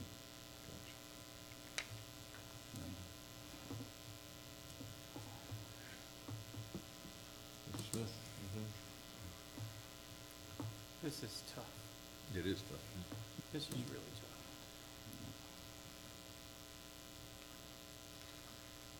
Can we have both? 1 and 1B. Yeah, can we have one and one B? And the way things went, I don't know if it even matters when it gets down to it. Yeah. Last 3 years, every number one project was not selected through the county or the city. I don't think they did something different, so. But that's the state.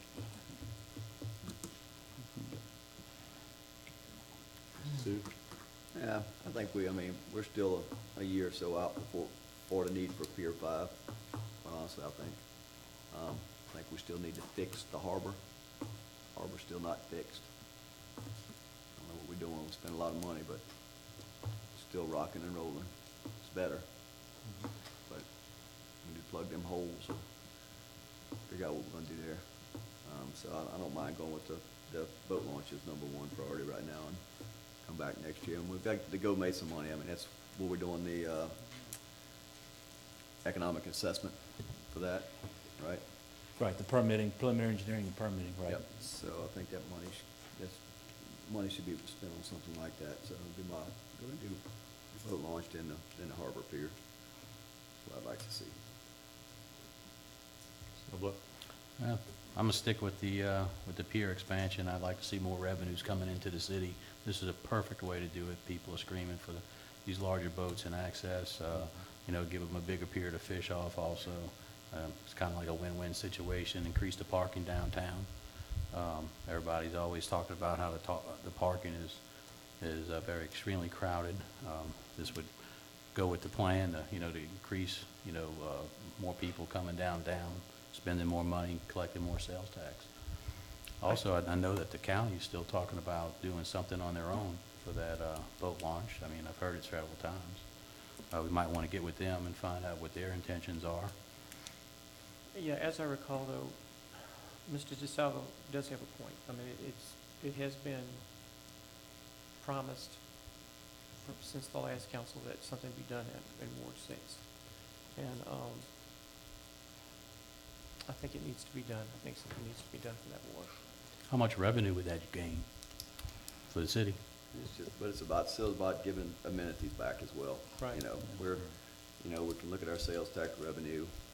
It's spiked a little bit, but overall it's not on a major gain, you know, from year to year over year. You know, we do have, you know, the harbor is 89% full right now. Do we have other funding sources You know, coming in so possibly for that pier? It's balanced. Or other opportunities to get funding for that pier? Right now, the main one would be Tidelands, Go Mesa, and BP, if that ever gets straightened out. Right. So we don't wanna, we're not counting on I wouldn't them. count on that anytime Right. soon. Getting old quick. And Go Mesa gave us the money already, that's what we have funding from, or we have an application with that one as well? I don't think, I'm not sure if the Go Mesa funds are official, that they've been obligated.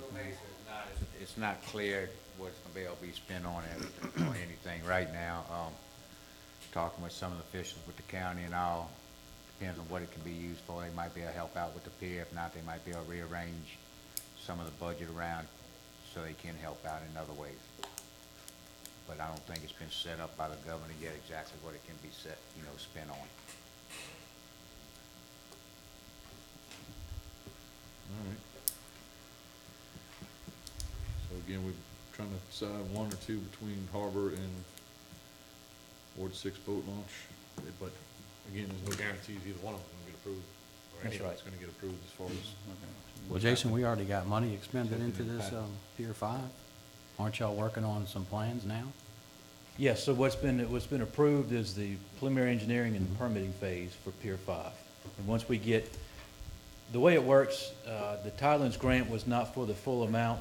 What was obligated was not for the full amount, which was requested for Pier 5. So what DMR requires is once they issue the obligation letter, then the city will have to come back and amend that application, FY19, for that amount that was actually obligated.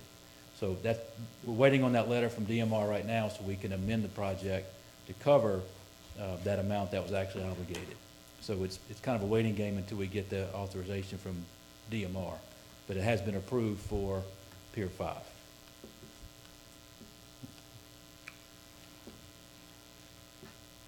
Well, Is this something, I mean, is this something we can revisit in FY19 at this time next year? Yeah, so next year, Each year. Tidelands, each year, you can resubmit for it. I mean, You know, we're talking about those two projects, that canal dredging project's also a major issue. well, that's definitely a major It's- issue, that's gonna be on the. Yeah, that's a managed project, so it's Stands alone. a standalone project. Gotcha, okay. Yeah, that's what I was asking in the beginning, because that's, So would you need a motion to prioritize them also, and also accept the Harbor 5 expansion and Rutherford Pier expansion Yes, as sir. applications?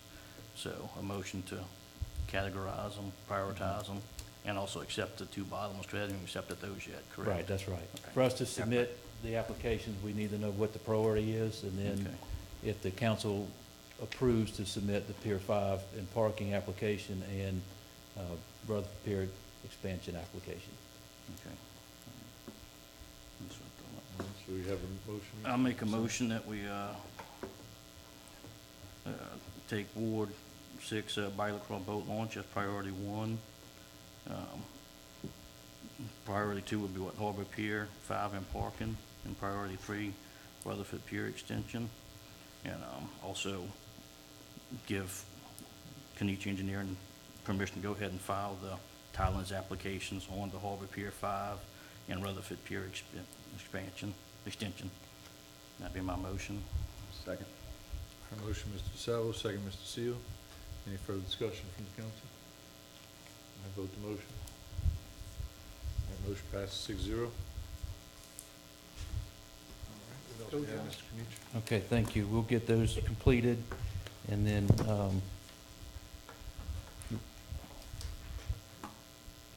get the mayor to sign those, and we'll get those in probably this week. Go ahead and get those in. The last item is the downtown striping plan. We discussed this for several meetings. We've submitted an exhibit just to review. We tried to identify all the areas that we've discussed within the meetings. It basically covers from DeMontleson Avenue to Court Street, additional crosswalks. Some of these are existing crosswalks that we're just going to restripe because they faded over the years. Some of them are new crosswalks. We've also looking at some transverse stripes or grooves on Beach Boulevard. As you're going southbound near DeMontleson, we wanted to alert the drivers that there's pedestrian crossings ahead. We can do signage, but I just think signs actually get lost with all the peripheral objects along the right-of-way. A groove or striping in the road is usually more visible. So that would alert drivers that there's some crossings ahead. We'd want to do the same thing northbound near Court Street, near the railroad tracks. So as you come into those areas, that intersection, again, it would alert the drivers that there's some crossings. We typically don't like to have a crossing at an uncontrolled intersection, so Main Street and Beach Boulevard is a controlled intersection because it's a three-way stop. But at Court Street, it's still a high-trafficked area, so that's why we have it protected with the transverse stripes. And then same thing at DeMontleson. DeMontleson ties into the new pier access ramp that's been approved and is currently under design, so I feel like that's a good area for that. We did look at some crosswalks on Main Street as well, coming from the city-owned parking lot on the backside of, I guess it's Bodega, crossing Main Street in that area. That's a mid-block crossing, so we'd recommend putting in some of the grooves as well, some of the heavy striping. And then also on some of the one-way streets near businesses to put some directional arrows in the pavement. Again, there's a lot of signs down there, but with the parallel parking situation, particularly Court Street, those signs get lost and you really can't see them. So something in the pavement, I think, would alert drivers that it's a one-way street better than some additional signage. So these, that's kind of what we proposed. If you want to look at that, and we can discuss it in more detail at the next meeting. If there's any questions, we can address those before we seek quotes. We did discuss this with Gulf Region, even though we did not submit an application for any of the funding. They said there might be a way to work in some safety improvement funding for some of this, but we would need to have an exhibit so we can submit to them to review. So that's the first step, is getting that approval from the council. So we can keep it on our report. We'll discuss that the next meeting in July in more detail, unless you'll have any questions right now. Speaking of striping, can we get some striping on Old Spanish Trail? We've been asking for a year. I think we kind of patched up enough of Old Spanish Trail, we can use some stripes on it. Yeah, it was in the original request to the county, and I think when the potholes started surfacing, we asked them to hold off on that. Hot patch machine's doing pretty good. Yeah, they're holding up pretty well, I think. Yeah. So we could, I'll request that from the county, that they move that back up on their list. Thank you. Appreciate that. Also, how's everything going with the harbor with all those warranty issues? I think it's going well. The contractor repaired 3 of the areas near the Harbor Comfort Station, the south end, near the electrical tower, and then along that south wall. There are some other areas that we're monitoring. We core sampled some of the areas on the events deck and then in 2 other spots along the sidewalk. And we're monitoring those, see if there's any additional sediments, or see what the voids are, if they're growing or if they've maintained or stabilized. Any other issues? None that I'm aware of. Okay.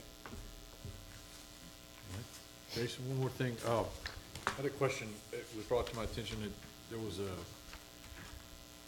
unfortunate construction deal this weekend, past weekend, somebody was digging without, making the proper phone calls and finding, locating the proper lines. I was gonna bring it under council business, but since you're here, I'd like to ask you and the city attorney, what can we do as a city? We had to go out and make emergency repairs and do a bunch of stuff to, recoup those costs. Where does that fall? Insurance? If the contractor did not call in 811 utility locate, which That's I my believe that's state law. Yeah, but I that's think they something- hit a fire hydrant. He's fully responsible for it. Right, okay. And the But I mean, county- that's something if they don't pay it, we can go after them, we'll have some teeth to it. Well, that's the county. State law. That would be the county would have to go after them and. You talking about the water break? Water and sewer district.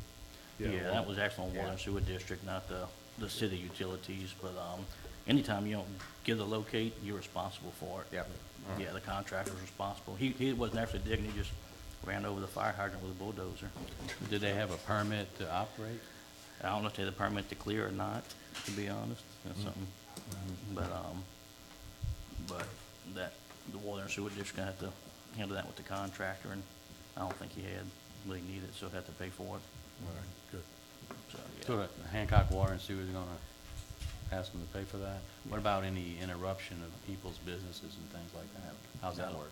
I don't really know about that. I'll have to see. It might be, the individual business probably have to pursue that, I guess, with the contractor. If they had a loss, suffered a loss, I guess it'd be that on them, so. All right, thank you. Okay, thank you.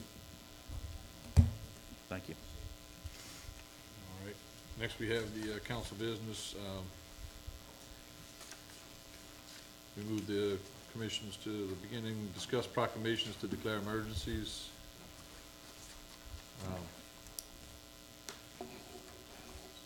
I think, yeah, Reed put that on there. Yes, he did, and, I guess just table it till next, put that on the next agenda. Well- Jeffrey. okay.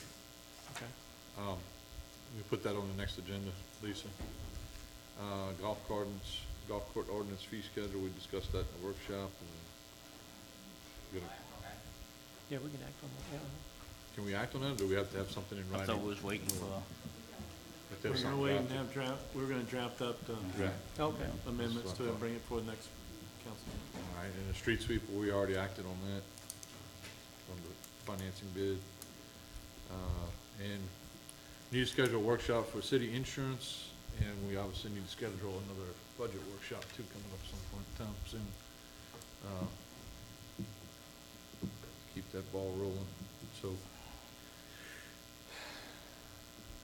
Let's see.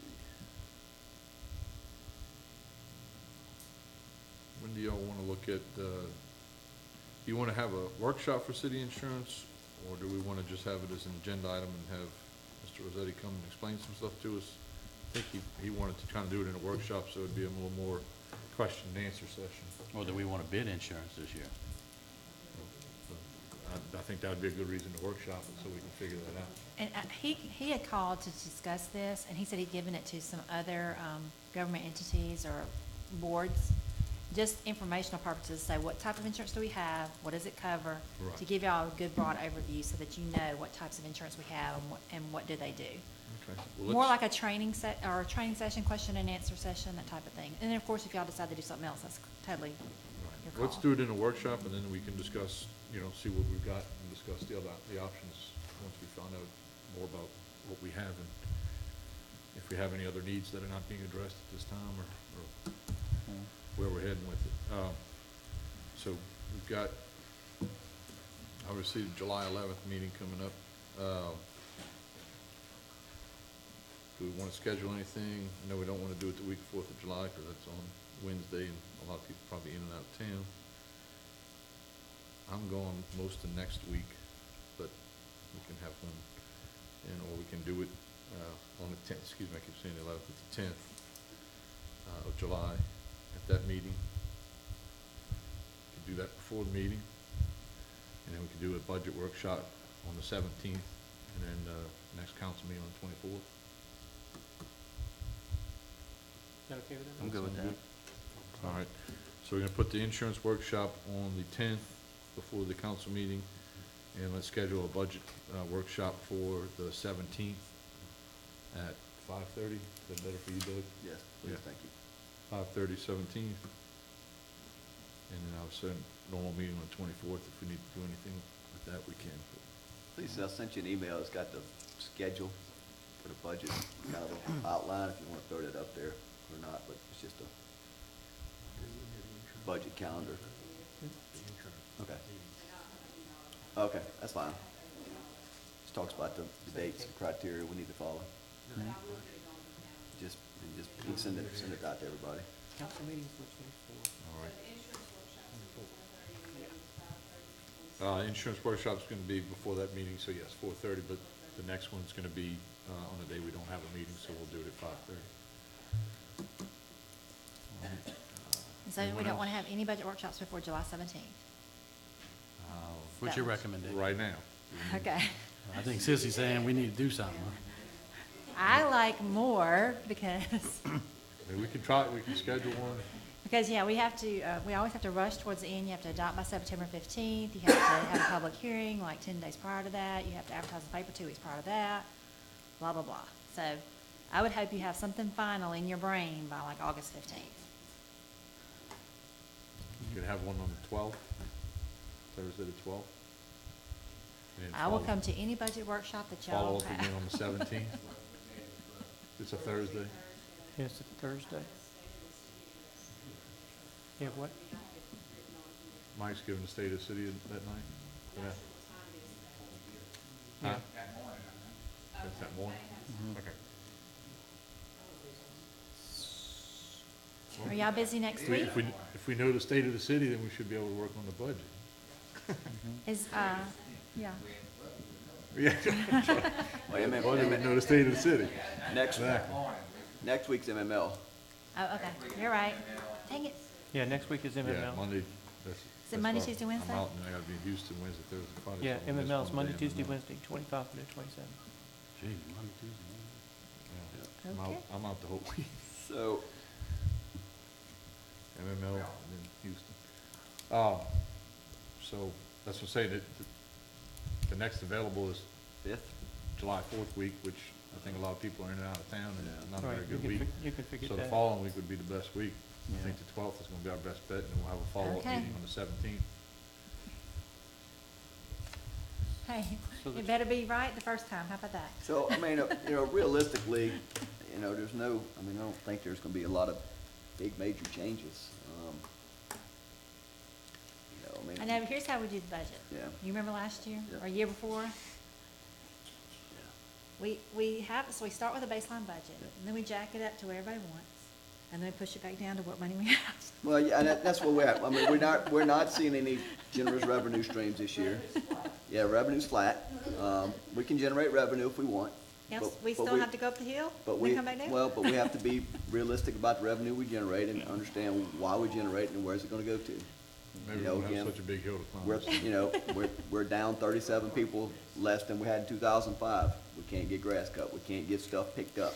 Do we generate revenue and hire more people to clean the city? That's something we gotta discuss. We gotta decide what kind of, how big a putt we wanna make, what we wanna do. Do we wanna go out to grapple truck for a bid? Do we wanna privatize the utility department, which we can't do this budget year because we'll never get it done? But it's something we have to look at. So realistically, we have a small amount of money that we're looking at. We can generate a couple $100,000, $300,000. And what do we want to do with that money?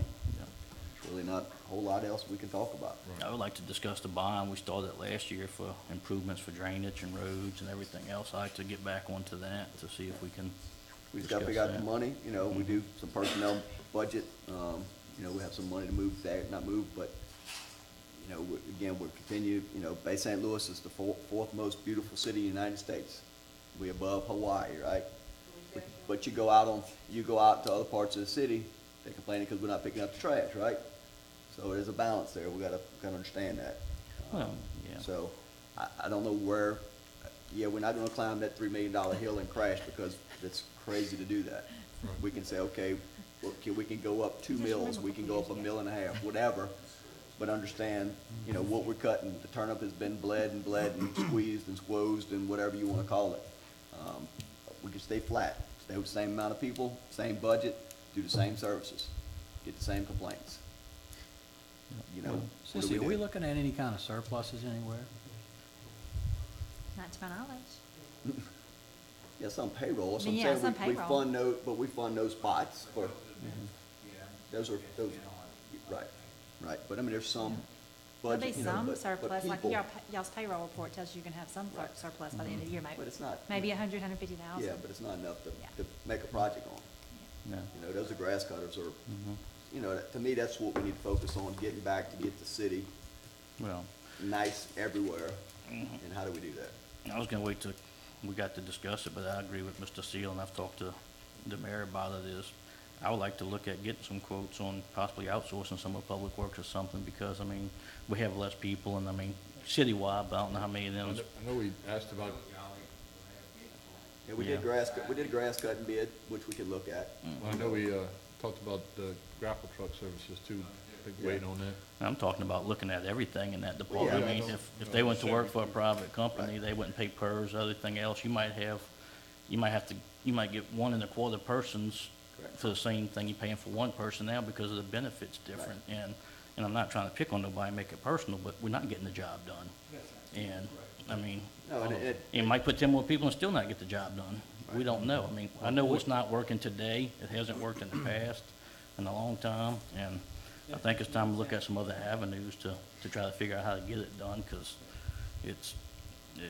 you know, I mean, the grapple truck, I agree, you look at outsourcing that maybe, and Yeah. some other things. I mean, it's just, I hate to say it, it's just, private sector and government's different. Government mentality gets to here, we from here to 7 to 2:30, all we can do is this much, that's all we're gonna do, they're not gonna push themselves, you know? You put it to a private sector, you're gonna get your work out of them people else, they're gonna get rid of them and get somebody else. They're not civil service protected, there's other standards they have to follow, and in my business, excuses and broke down equipment don't pay my mortgage or my employees. I have to make sure my job's done Yep. to do it, and I expect the same thing from the city employees, because we answer to the citizens, not the employees of the city, that we take their money from every year to provide the service, and we're not providing that service in a good manner, in my opinion, and we need to really make sure we improve it, no matter what it takes. If they want to keep their job, do their job, work harder, put more in, put overtime in the next 2 weeks.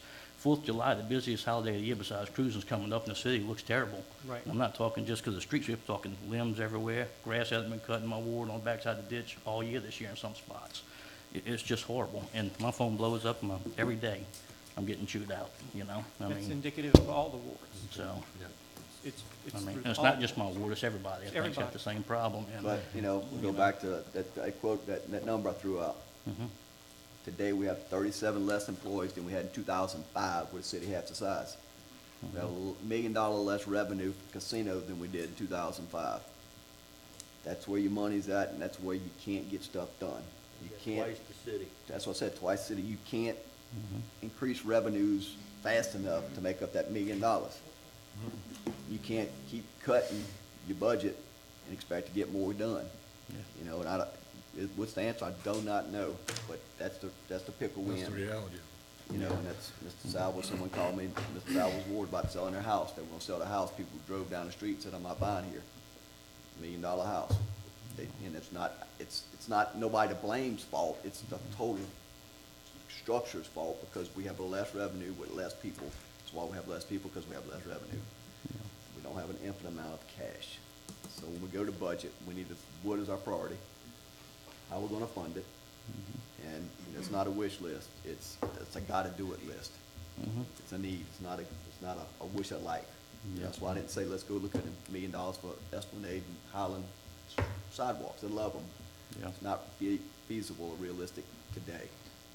We need to take care of the city, we need to clean it back up, we need to get back to some basics, because, again, the city proper is the 4th most beautiful city in the United States. Not all of us, Bay St. Louis can say that. And we need to get to that point where it's all beautiful. Absolutely. Any other council business? Yes.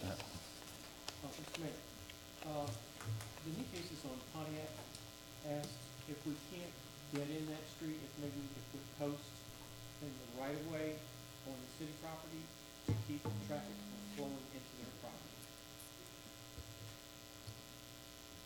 And they said that they would welcome that if we could do that.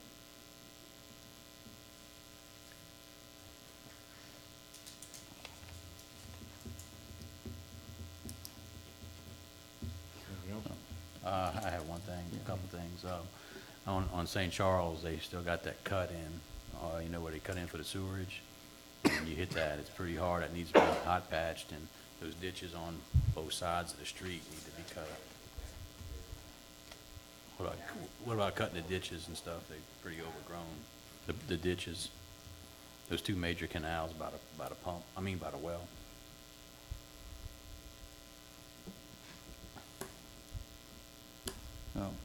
My only thing is, some of that, we can blame money and this and that. Some of it is, like I said before in previous meetings, they pass the same stop signs with vines growing on it 10 times a day and don't get out the truck to pull them down. Some of it's gonna be, somebody's gonna have to get on their behind and make them do something and care about it. I mean, when you got 3 guys pass a stop sign every day in the truck, why don't one of them stop out and pull the vines down, or we need it around to do something? I mean, we can make excuses, and they're not just excuses, but we can also demand more from these people that work here and make them do something to keep the city looking good. I mean, they see the same thing we see when they pass it, and I see them right around the trucks all day long. Well, Stop and do the job. that goes back to the leadership, their supervisors. Is there anything we can do as the council to maybe hire some more people, even temporarily, as we're coming up to the 4th of July weekend, to get things cleaned and straightened in the city? Yeah, I mean, I would It's not suggest it. magic. Huh? We can do overtime? What was that, Sissy? I'm sorry. Nothing. Have only like 1 or 2 open positions, right?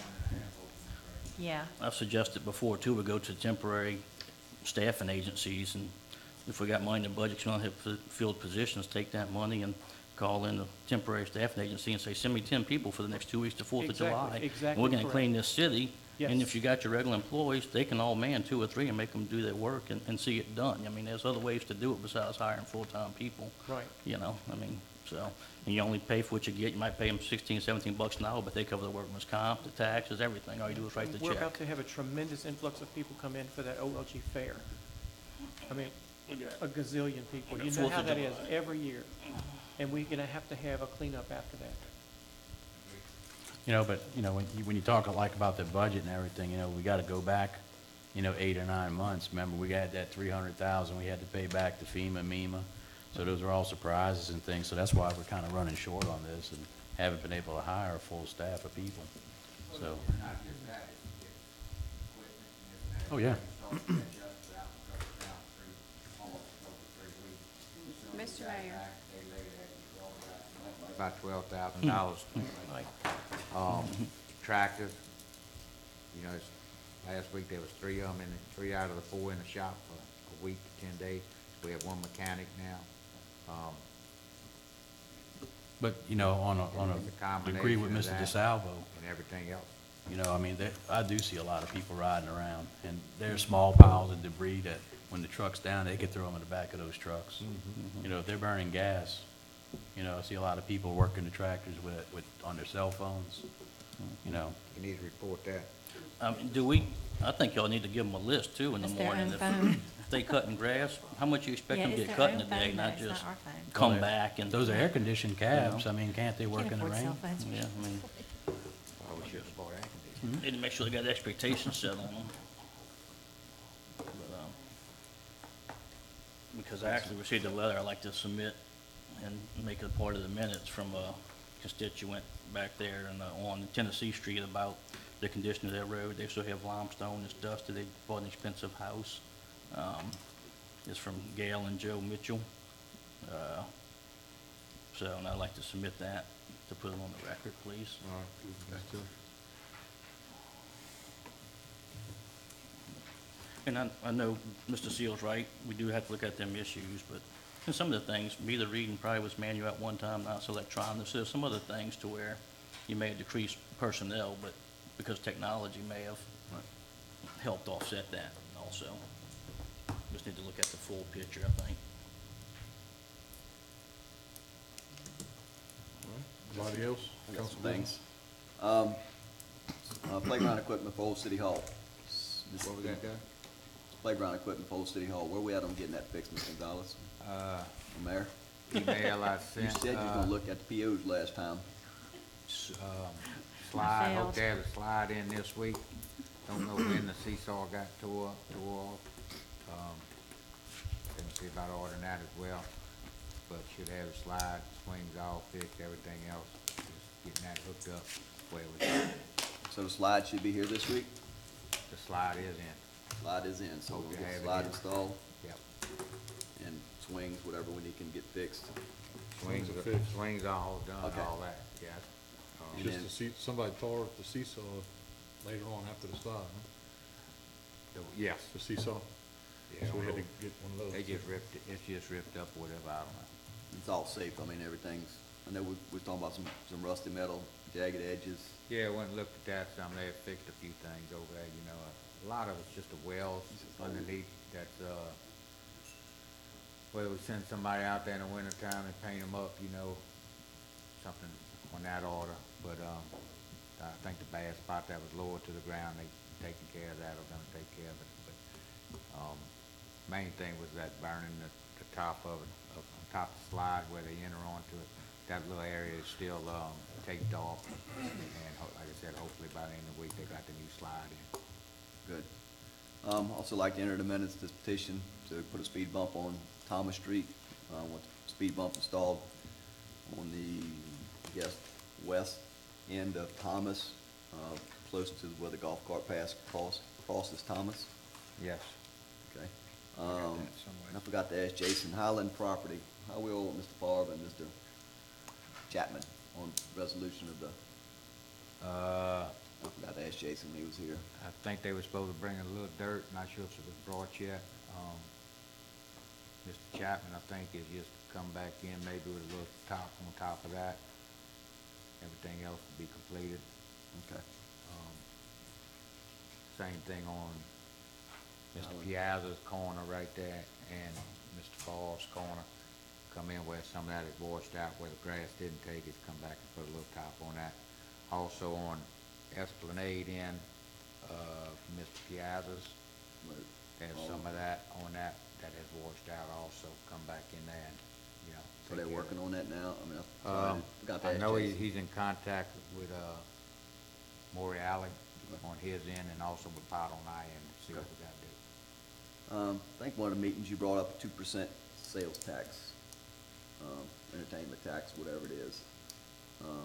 You know, I know other cities do it. They, 1% goes to, recreational, other one can go to a specific bond. Not sure what we have to do to look at that. A lot of cities have it along the coast. It is, it's a big thing, it's a food and beverage tax. Right. We tried to get it together for legislature this year and just didn't have time to put it together. Tish is working hard on it also, you know, through the chamber and all to put some numbers together, you know, for what the projection would be. Originally, when we first started talking, you know, it was around $70,000, $80,000, I think, you know, now it's up, you know, realizing the revenue is coming in down there, it's a lot more than that. I think Ocean Spring, you stated, you know, some of that's parking. You can dedicate it to anything you want. Part of it could be dedicated to a bond. You know, if the figures come out right, you know, we could be talking in excess of maybe 300,000, you know, so you could take a part of it to go to that, you could take a part of it for an economic development, you know, advertising this and that, whatever, you know, to promote things within the city, you know, different things you can use, infrastructure, you know, use it for anything you want. Right. So, You know. but how do we move off of center for It's to next year? start pushing it through and get it in time and get it up there and get the bill passed through. I mean, are we writing a bill locally? I mean, I'm not know the logistics of how it happens. Yeah, we would come up with the proposal and everything, just like, pretty much like the golf cart bill and get someone to, you know, push it through the Senate and through the House. So we need to get Ms. Ladner to go up and get us a draft resolution? We can do that. When it comes close, yeah. So You know, close, it would it's- go through that. It's in January though, right? Yeah. So we in July and budget to be September and it'd be January. Yeah, it's nothing yeah. Well, you know, That's what I'm saying. it wouldn't be approved till next summer anyways. The budget this year would not see. No, it wouldn't see it this very year, but much, if we don't But start. it's something you could count on if you have it approved, say, you know, if we decide to take a part of it and put towards a bond, that could be you know, part of a bond note. Yeah. And we would know before we even got started on that if it got approved. Yeah. You know, like I said, Moss Point went right through this year. It'd be something we could copy from them. Ocean Well. Spring, a lot of people, places in the Delta and all, not just the coast. It's going throughout the state. And we'd like to get the entire county to do it. Well, let's start with us. We Oh, get they it- on their own. We get everybody involved, and it's just, Yeah, it kills they on us. their own, but it's a good way to promote, you know, where you can come up with extra funding and promote the city along with, you know, take on some projects as well. Right. And that's a good thing. You know, like I said, Josh was just talking about a bond, you know, where we're gonna get the money from. Could be an opportunity to, you know, come up with possibility of a note. So do we do it in-house? Yeah, we'll have some workshops and all, get together ahead of time and all, and start working on it. Look, Tisha, you know, she's putting numbers together. Yeah, well, I mean, we don't have to really have numbers, we can say we want it, and then we That's need correct. numbers to say what kind of But guesstimate what we we need need. the numbers to sell Right. everyone on it. You know, are we gonna do this and, you know, and what it's gonna be for? And Right. talking with a lot of the business, you know, they wanna know what the money's gonna be for, it's gonna be dedicated specifically, Right. which it should be. Right. You know, if we're gonna collect it, then we should say this is where it's gonna Correct. be spent. You know, and how it's gonna be spent. Don't just get it out there and let's go throw it on Joe Blow. Correct. You know, create a position here and there, you know? And so with that being said, yeah, we hope to start on that in the next couple of months, you know, trying to get something, all the hard numbers together and start presenting. Good. Grapple truck. We kicked around the idea of having a grapple truck on a on-call or on-demand service. Is it possible for us to look at possibly doing that? You know, on-call or on-demand would be, I call in this week, hey, I got a pile of limbs, and then next week, the grapple truck would have a specific route scheduled to go, and then just subsequently follow suit. You know, because if I cut limbs in my yard today, and yesterday the grapple truck come, it's 6 weeks to 2 months. Yeah, 5, 6 weeks. at Before least. the grapple truck gets back. Yeah. You know, and it's just the way we are, unfortunately, or fortunately. But, you know, we'll take a person, you know, sitting in the building department or public works, answering the phone, say, hey, Mr. Thorpe has a pile of limbs, so next week, we're gonna put us a route out, and then we go get them limbs. We talked about it, I think, Josh, we've all talked about it, but never moved forward on that. Again, 5 and 6, you know, there's limbs everywhere, and I think we need to be more accurate on telling people what we're gonna pick up. I mean, we're picking up not picking up lot clearings, but there's some We're doing huge that. piles out there. They just got somebody to dump it on the side of the road on a vacant lot down there. Yeah, You know, there's a lot of that going on, contractors going to clean lots, and just dump it. they caught them, dump and they turned them in, and if not, they'll go to the court. Good. And turn it over to the court. And there's a lot, I wouldn't say a lot, but there is some contractors and people coming in that get paid to do it, and then they go find an empty lot, go dump it, and nobody's around. This one got caught. So can possibly next meeting, if council behind, and possibly next meeting, you could say, hey, this is what we propose to do from the city standpoint with the grapple truck, and is everybody in line with that, or? Whatever happened to our ward, schedule like we used to do? It's there now. That's how we on right now. The thing is when he finished, he got through with 1, 2, 3, moving into 4. That's when he went down for 3 weeks. He finished up 4. He's in 5. He's probably finishing up 5. Before this weekend, he'll get in 6. But when he breaks down, Yeah, it's 2 you know, months. that threw everything at least 3 weeks behind. And this is the wrong time of year to be behind. Exactly. You know, and one of the things Doug touched on is, you know, you go through an area, and people put it out the next day, and it's 5, 6 weeks. Yeah. Yeah. And And one you thing know- people need to realize also is that if it fits in your garbage can, put it in there, they'll pick it up. Or put it in bags, and they'll pick it up in their garbage. That's part of them. It's just like your bulk items. You allow one bulk item a week. So if you got a sofa and a love seat, you put your sofa out, they'll pick it up. Next week, they'll pick up your love seat. And that's part of the contract. We paying $1 per household for that. So this, a lot of, you know, you see little piles and you sit there, you know, go put them in your garbage can, and they'll pick them up. And we need to educate.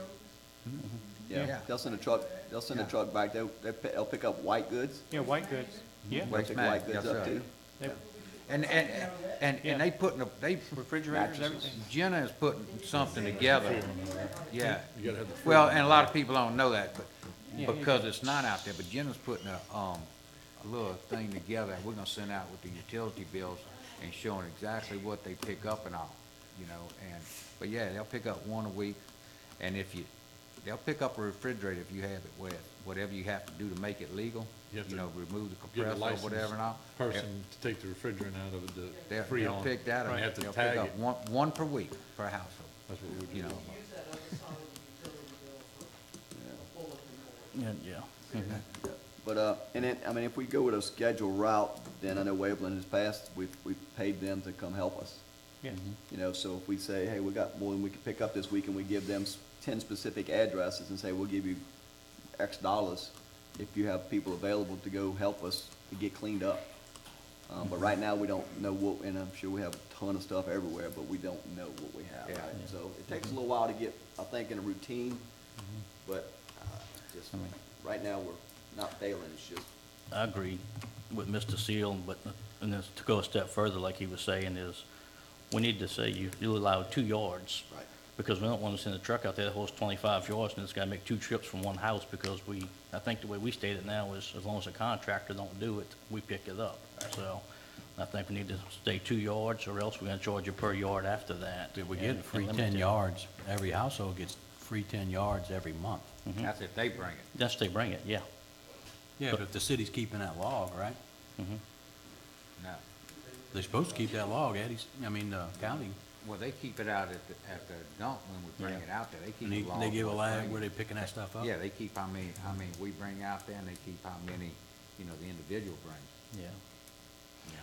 But, yeah, I agree with that too. I've said it a long time, make it a work order or a call-out system. That way you can go right there and pick it up and put a limit on it too. I say 2 yards, I think is what Gulfport is. After that, they charge you, so. Yeah, they should be I paying mean- for it. Well, they're already paying for it. Yeah, Well, but outside Why the would we ground. charge them extra for something they're already paying for? I mean, if you pick up a half a pile at somebody's house, I think that would be a little bit more detrimental than just picking up the whole thing. Because they're already paying for it on their bills anyway, because of the 10 free yards is being charged. Well, I think our basic services to provide roads, drainage, grass cutting, that's the core essentials besides your utility side of a city. I think a grapple truck's going a little bit, a step further. I truck mean, is- that's a is a luxury. luxury service. Because they could bring it to the dump for free. Yeah. But we shouldn't be It's a taking luxury everybody's service. money, going to one house, picking up all this yardage Right. all the time. I mean, you know, I've had people in my ward, I told them, they got mad at me. I said, push it back on your lot and burn it, or haul it yourself. I mean, I'm not gonna send a truck over here to pick up 40 yards because you cut down 20 trees. I mean. 40 yards is that- excessive. Well, that's what I'm saying. I mean, people will do it. I mean, they'll do it. They will. So, Look at Old Spanish Trail. and if we don't put a limit on it, we gotta put a limit on it and charge afterwards, I feel. So, Gentlemen, my gut feeling is we can talk about this forever, but until you put two trucks, 2 crews out there on the street, you're never gonna get caught up. Not at this time. I hope y'all can prove me wrong. Well, And I agree with you, we don't have you know, one of the things, you know, we keep looking back and when it was done, you know, when the new area got taken in, you know, services was outsourced at that time. Somewhere along the line, those services were cut, and we never increased what was needed to take care of that area. And that's, you know, so it should have been an increase all along. When that was cut, then we should have said, well, we're gonna hire another 20, 30 people, whatever it takes to provide those services throughout the entire city. And that's what we're faced with, and that's what we've been faced with. yeah. That's just the bottom line. and where would the city's budget be without that area right now, you know? I mean, financial wise, I mean, you might have, what would the city's budget look like without that ward? You might have 75 less employees for the city right now because Katrina come, wiped out the whole population, annexed that 2 or so years later, and you got that extra tax revenue from there to put in the city, just like everybody else pays millage-wise. So where would the city be? I mean, I don't know, that'd be a Jimmy Ladner question, but what would the city look like financially, say, if it was just the original area before annexation? What kind of budget would you operate on with the You take casino? 1,000 houses out of the stream. the revenue stream. Yeah. I mean, that's about what's out there, that's what's being charged, I think, with, Mhm. with, garbage out there. Yeah. Roughly, I mean, it's a little more than that, but just say Mhm. easily 1,000 houses. Yeah. So you take that out and figure out what they paying. And then you got gas stations by the interstate for road and bridge, gas tax by the interstate, that's Bay St. Louis. I mean, you got businesses out there, I mean, you got a lot of things that, to look at, I think, that, to draw a complete map of everything, you know? Just some thoughts, though. So we can discuss a lot during budget coming up. Yeah. We got opportunity discussing. Oh, what we yeah. wanna do. Sue, you got anything else? That's it, thank you. All right, the only thing else, Can I make an announcement? yeah. I just want to make an announcement. Maylee's Pest Control got Business of the Year. Yeah. Make that enough. I beat you to it. Just got it texted. From Tish. Yeah. So that's just an announcement. All right, mayor's report? Lord, we discussed that, got two things here, Water Company America, some people have gotten a little information on, some familiar, that came in a couple of years ago, a little information. Want to see about bringing them in to audit our utility system. You know, it's one of those things, if they find something, they get something, if there's no fines, you know, increase in revenue, then they don't get anything. But, you know, if we want to bring them in a workshop, you know, and that way we can sit there and ask questions, you know, whatever, be good to bring in. So we, you know, before one of them meeting, if we want to set that up, same thing with the next one, PIN credit collection, send information out about that. We want to start trying to use them diamond heads and. We just need to go ahead and start using them. I mean, we need to come in here because we, You know, dragging our people to some and people. and the thing, you know, this has been going on and on, and I just don't want, you know, unless we have really something specific. She comes from Jacksonville, Florida, so I just don't want her to Won't show waste up and of there's time. really nothing that. Maybe it's no cost to the city that we might make, not only get the money back that we're missing Yes, right now, but we this, can get a little percentage of that. You fee get as well. 100% of your fine back, and then they allowed to charge, I don't remember the amount they charged, but we would get a small, 40%? some, I forgot what they would, but we would get a, we would get a little bit of that too. But we get 100% Tell them of send what us the a fine. contract. I mean, we talk about it forever. Send us a Yeah. contract, let's look at it, and, I mean, the people we've had in the past has done nothing for us, and they were gonna do No, there's utilities, no then move into contact, courts, trying, and it they've takes never. forever, you know. Yeah, these people motivated by money, so we Yeah, need, I agree. send them the contract, look at it. And then, D, the last item there, sent 3 names out there, you know, that had budgeted raises, asking for those approvals also. In the utility department. That was transfers to open positions, right? No, sir. Well, we sent that out too, moves in open positions, just informational wise. This is, 3 in the utility department. He's got those. They should have those, except for the police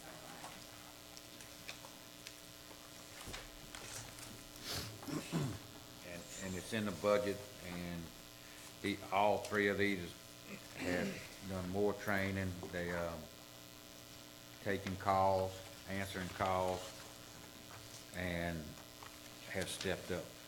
So these are the one that takes extra responsibilities and call outs, those 3? Yes, call outs and, yes, Okay.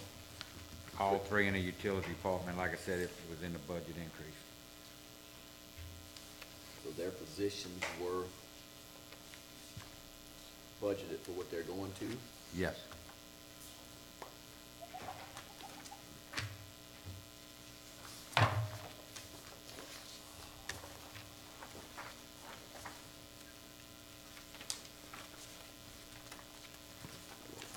Roll here.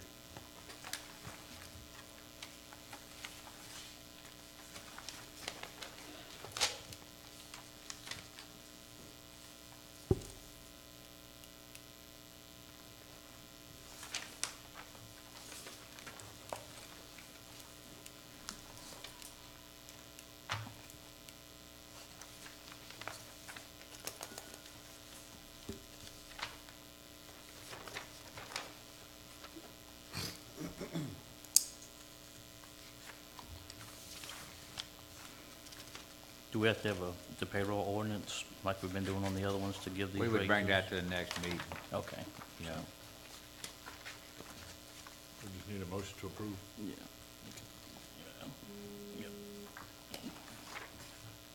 Their supervisor also agreed, Mr. Mayor? Yes, sir. Okay. They're the ones that recommended. Okay, well, from the recommendation of the supervisor, the utility department, and the mayor, I recommend we go ahead and approve these raises for the three in utility department. Second? All right, motion, Mr. Sellers, second, Mr. Smith, any discussion? And I'd like to amend the motion to add the payroll numbers 1214, 1380, and 1295. Want to amend your motion? Would you have done? Oh, yeah, thank you. They're The employee employee number numbers at the top. 1214, 1380, and 1295. Yeah, I'll amend it to do that. And we'll get an official ordinance to pass next meeting, so yeah, with all that on it. Would you have done? These were all budgeted raises. All these raises are budgeted. Yes. We saying, Yes. All right, any further discussion? Vote to motion. Motion passes 6-0. Smith. Second, Mr. Smith, yes, I'm sorry.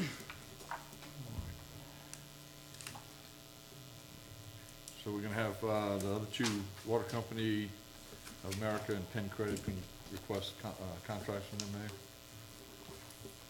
Yes, do y'all need to talk to Water Company of America, anything?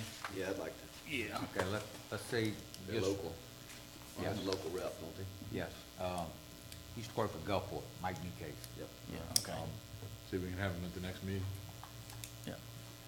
I'd like to look at that and ask them some questions, and, You want him at the workshop, or don't we have a workshop set, or do you want him at the meeting?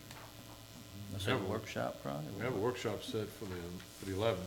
The budget though, right? No, that's, Yeah. well, we have a budget workshop, excuse me, we have a workshop set for the 10th, for the meeting, Okay. and then we have a budget workshop set for the 12th. So you want him at the meeting or the I said workshop budget before the meeting? workshop, huh?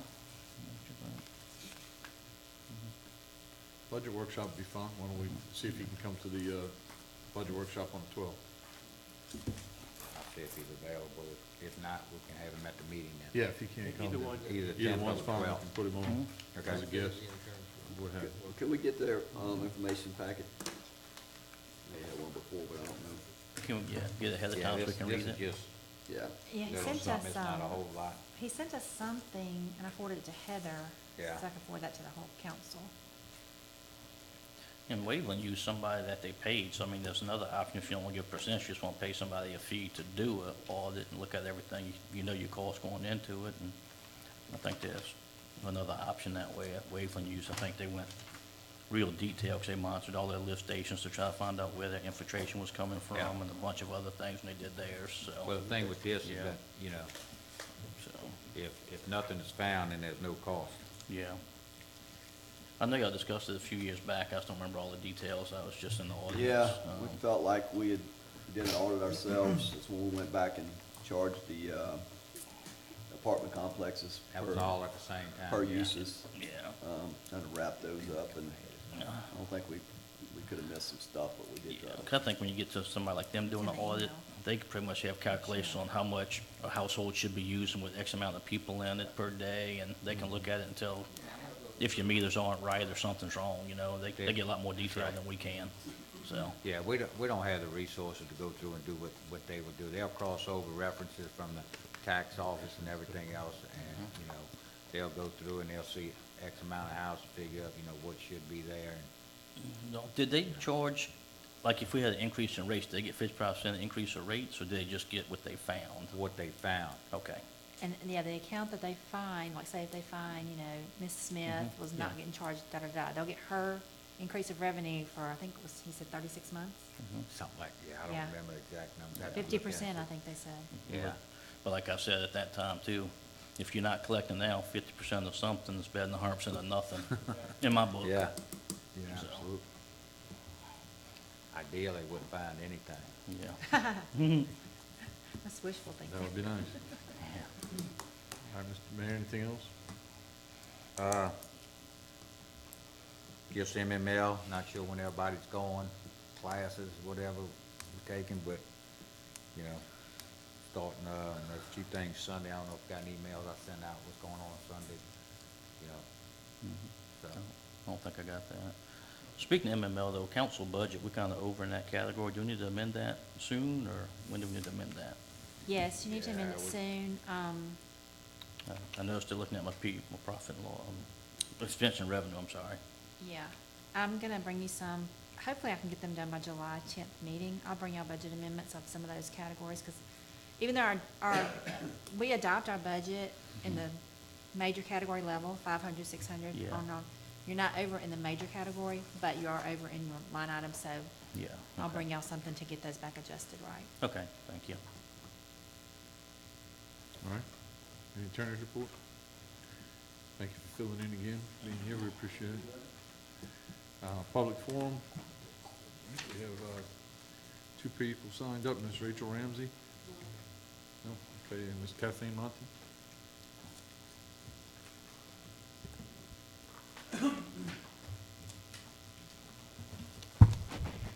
Ooh, sorry. You got it? Yes. Public property, sorry. Kathleen Monty, 105 Sycamore Street. I just wanted to clarify, Jean, when I asked before if there had been a building permit for this existing hut, gazebo, whatever it is, on the beach. Kathleen, probably not, because it wasn't built there. But you still have to have a building permit to have it there, don't you? No? Well, I mean, not if they didn't build it in place. You talking about a building permit or a license for sales or anything? Say that last part again? Are you talking about a license for sales? A building permit, they just brought that in. Where it was built, I have no idea. It's supposed to just be a temporary structure. They need some Yeah. sort of storage permit or some sort of special permit to keep it there Okay. on that property. At this point, it's basically sitting on property. They don't have any permission to have it on that property, in writing necessarily. Okay. And there was no special exception granted to put it on an R5A Don't know, zone property was there any if special it's exception granted for Bowie Fest? at not the Bowie time of- Fest. I'm talking about, That's what I'm saying, that was when they brought it in, though, according to what, the gentleman with Bowie said, was that they brought it in for Bowie's Fest. I don't want to be confusing here, but I'm not talking about a special event. I'm talking about a special exemption to the zoning ordinance. Not that I'm aware of, there is not. There is not? No. Okay. Just as a guideline, I haven't looked at this in the last couple of years, but, and I don't know if you're familiar with it, but there is a Hancock County Sand Beach ordinance. And at one time, Doug, I believe, when we were trying to do something with vendors on the section that Bay St. Louis has, we were using that as a model. But I believe that ordinance originally stated that vendors couldn't have permanent structures, and that their storage boxes or their vendor, whatever they call them, with the flap-up windows so that they could work out of them, that those had to be removed nightly. And I don't know if that original ordinance has changed or not, but that's kind of what I remember about it. I don't have all that in front of me. But those structures were not to be left overnight. I would hope that as a guideline, even though I know that we're not county, I would hope that the R5 and the R5A zoning would be considered, and also to consider other residents and commercial properties. Would they also be allowed to be building and putting non-permanent structures on the beach? All right, thank you, Ms. Monty. All right. And we have the minutes from June 5th, 2018. Yes.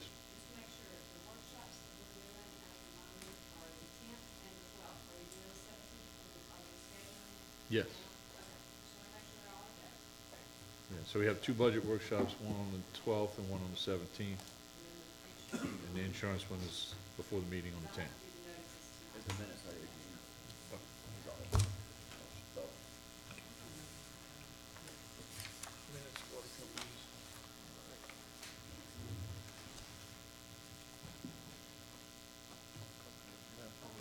we have another, one more of these, Water Company of America deals, I have one of my things I want.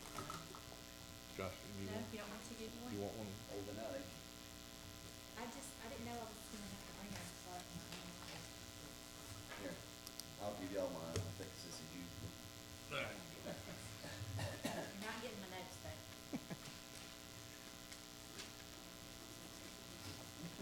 My notes say 55% is what he quoted us in that little get to know you meeting.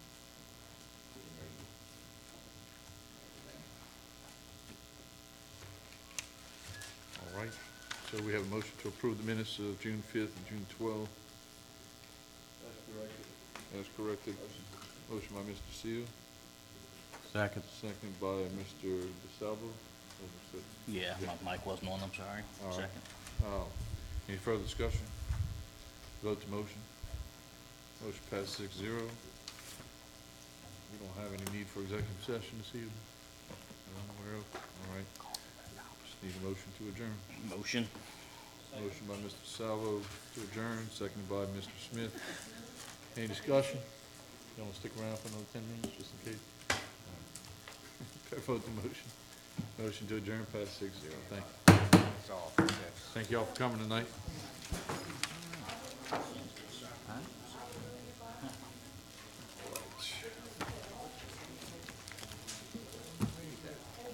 I gotta get it. Do you have his email?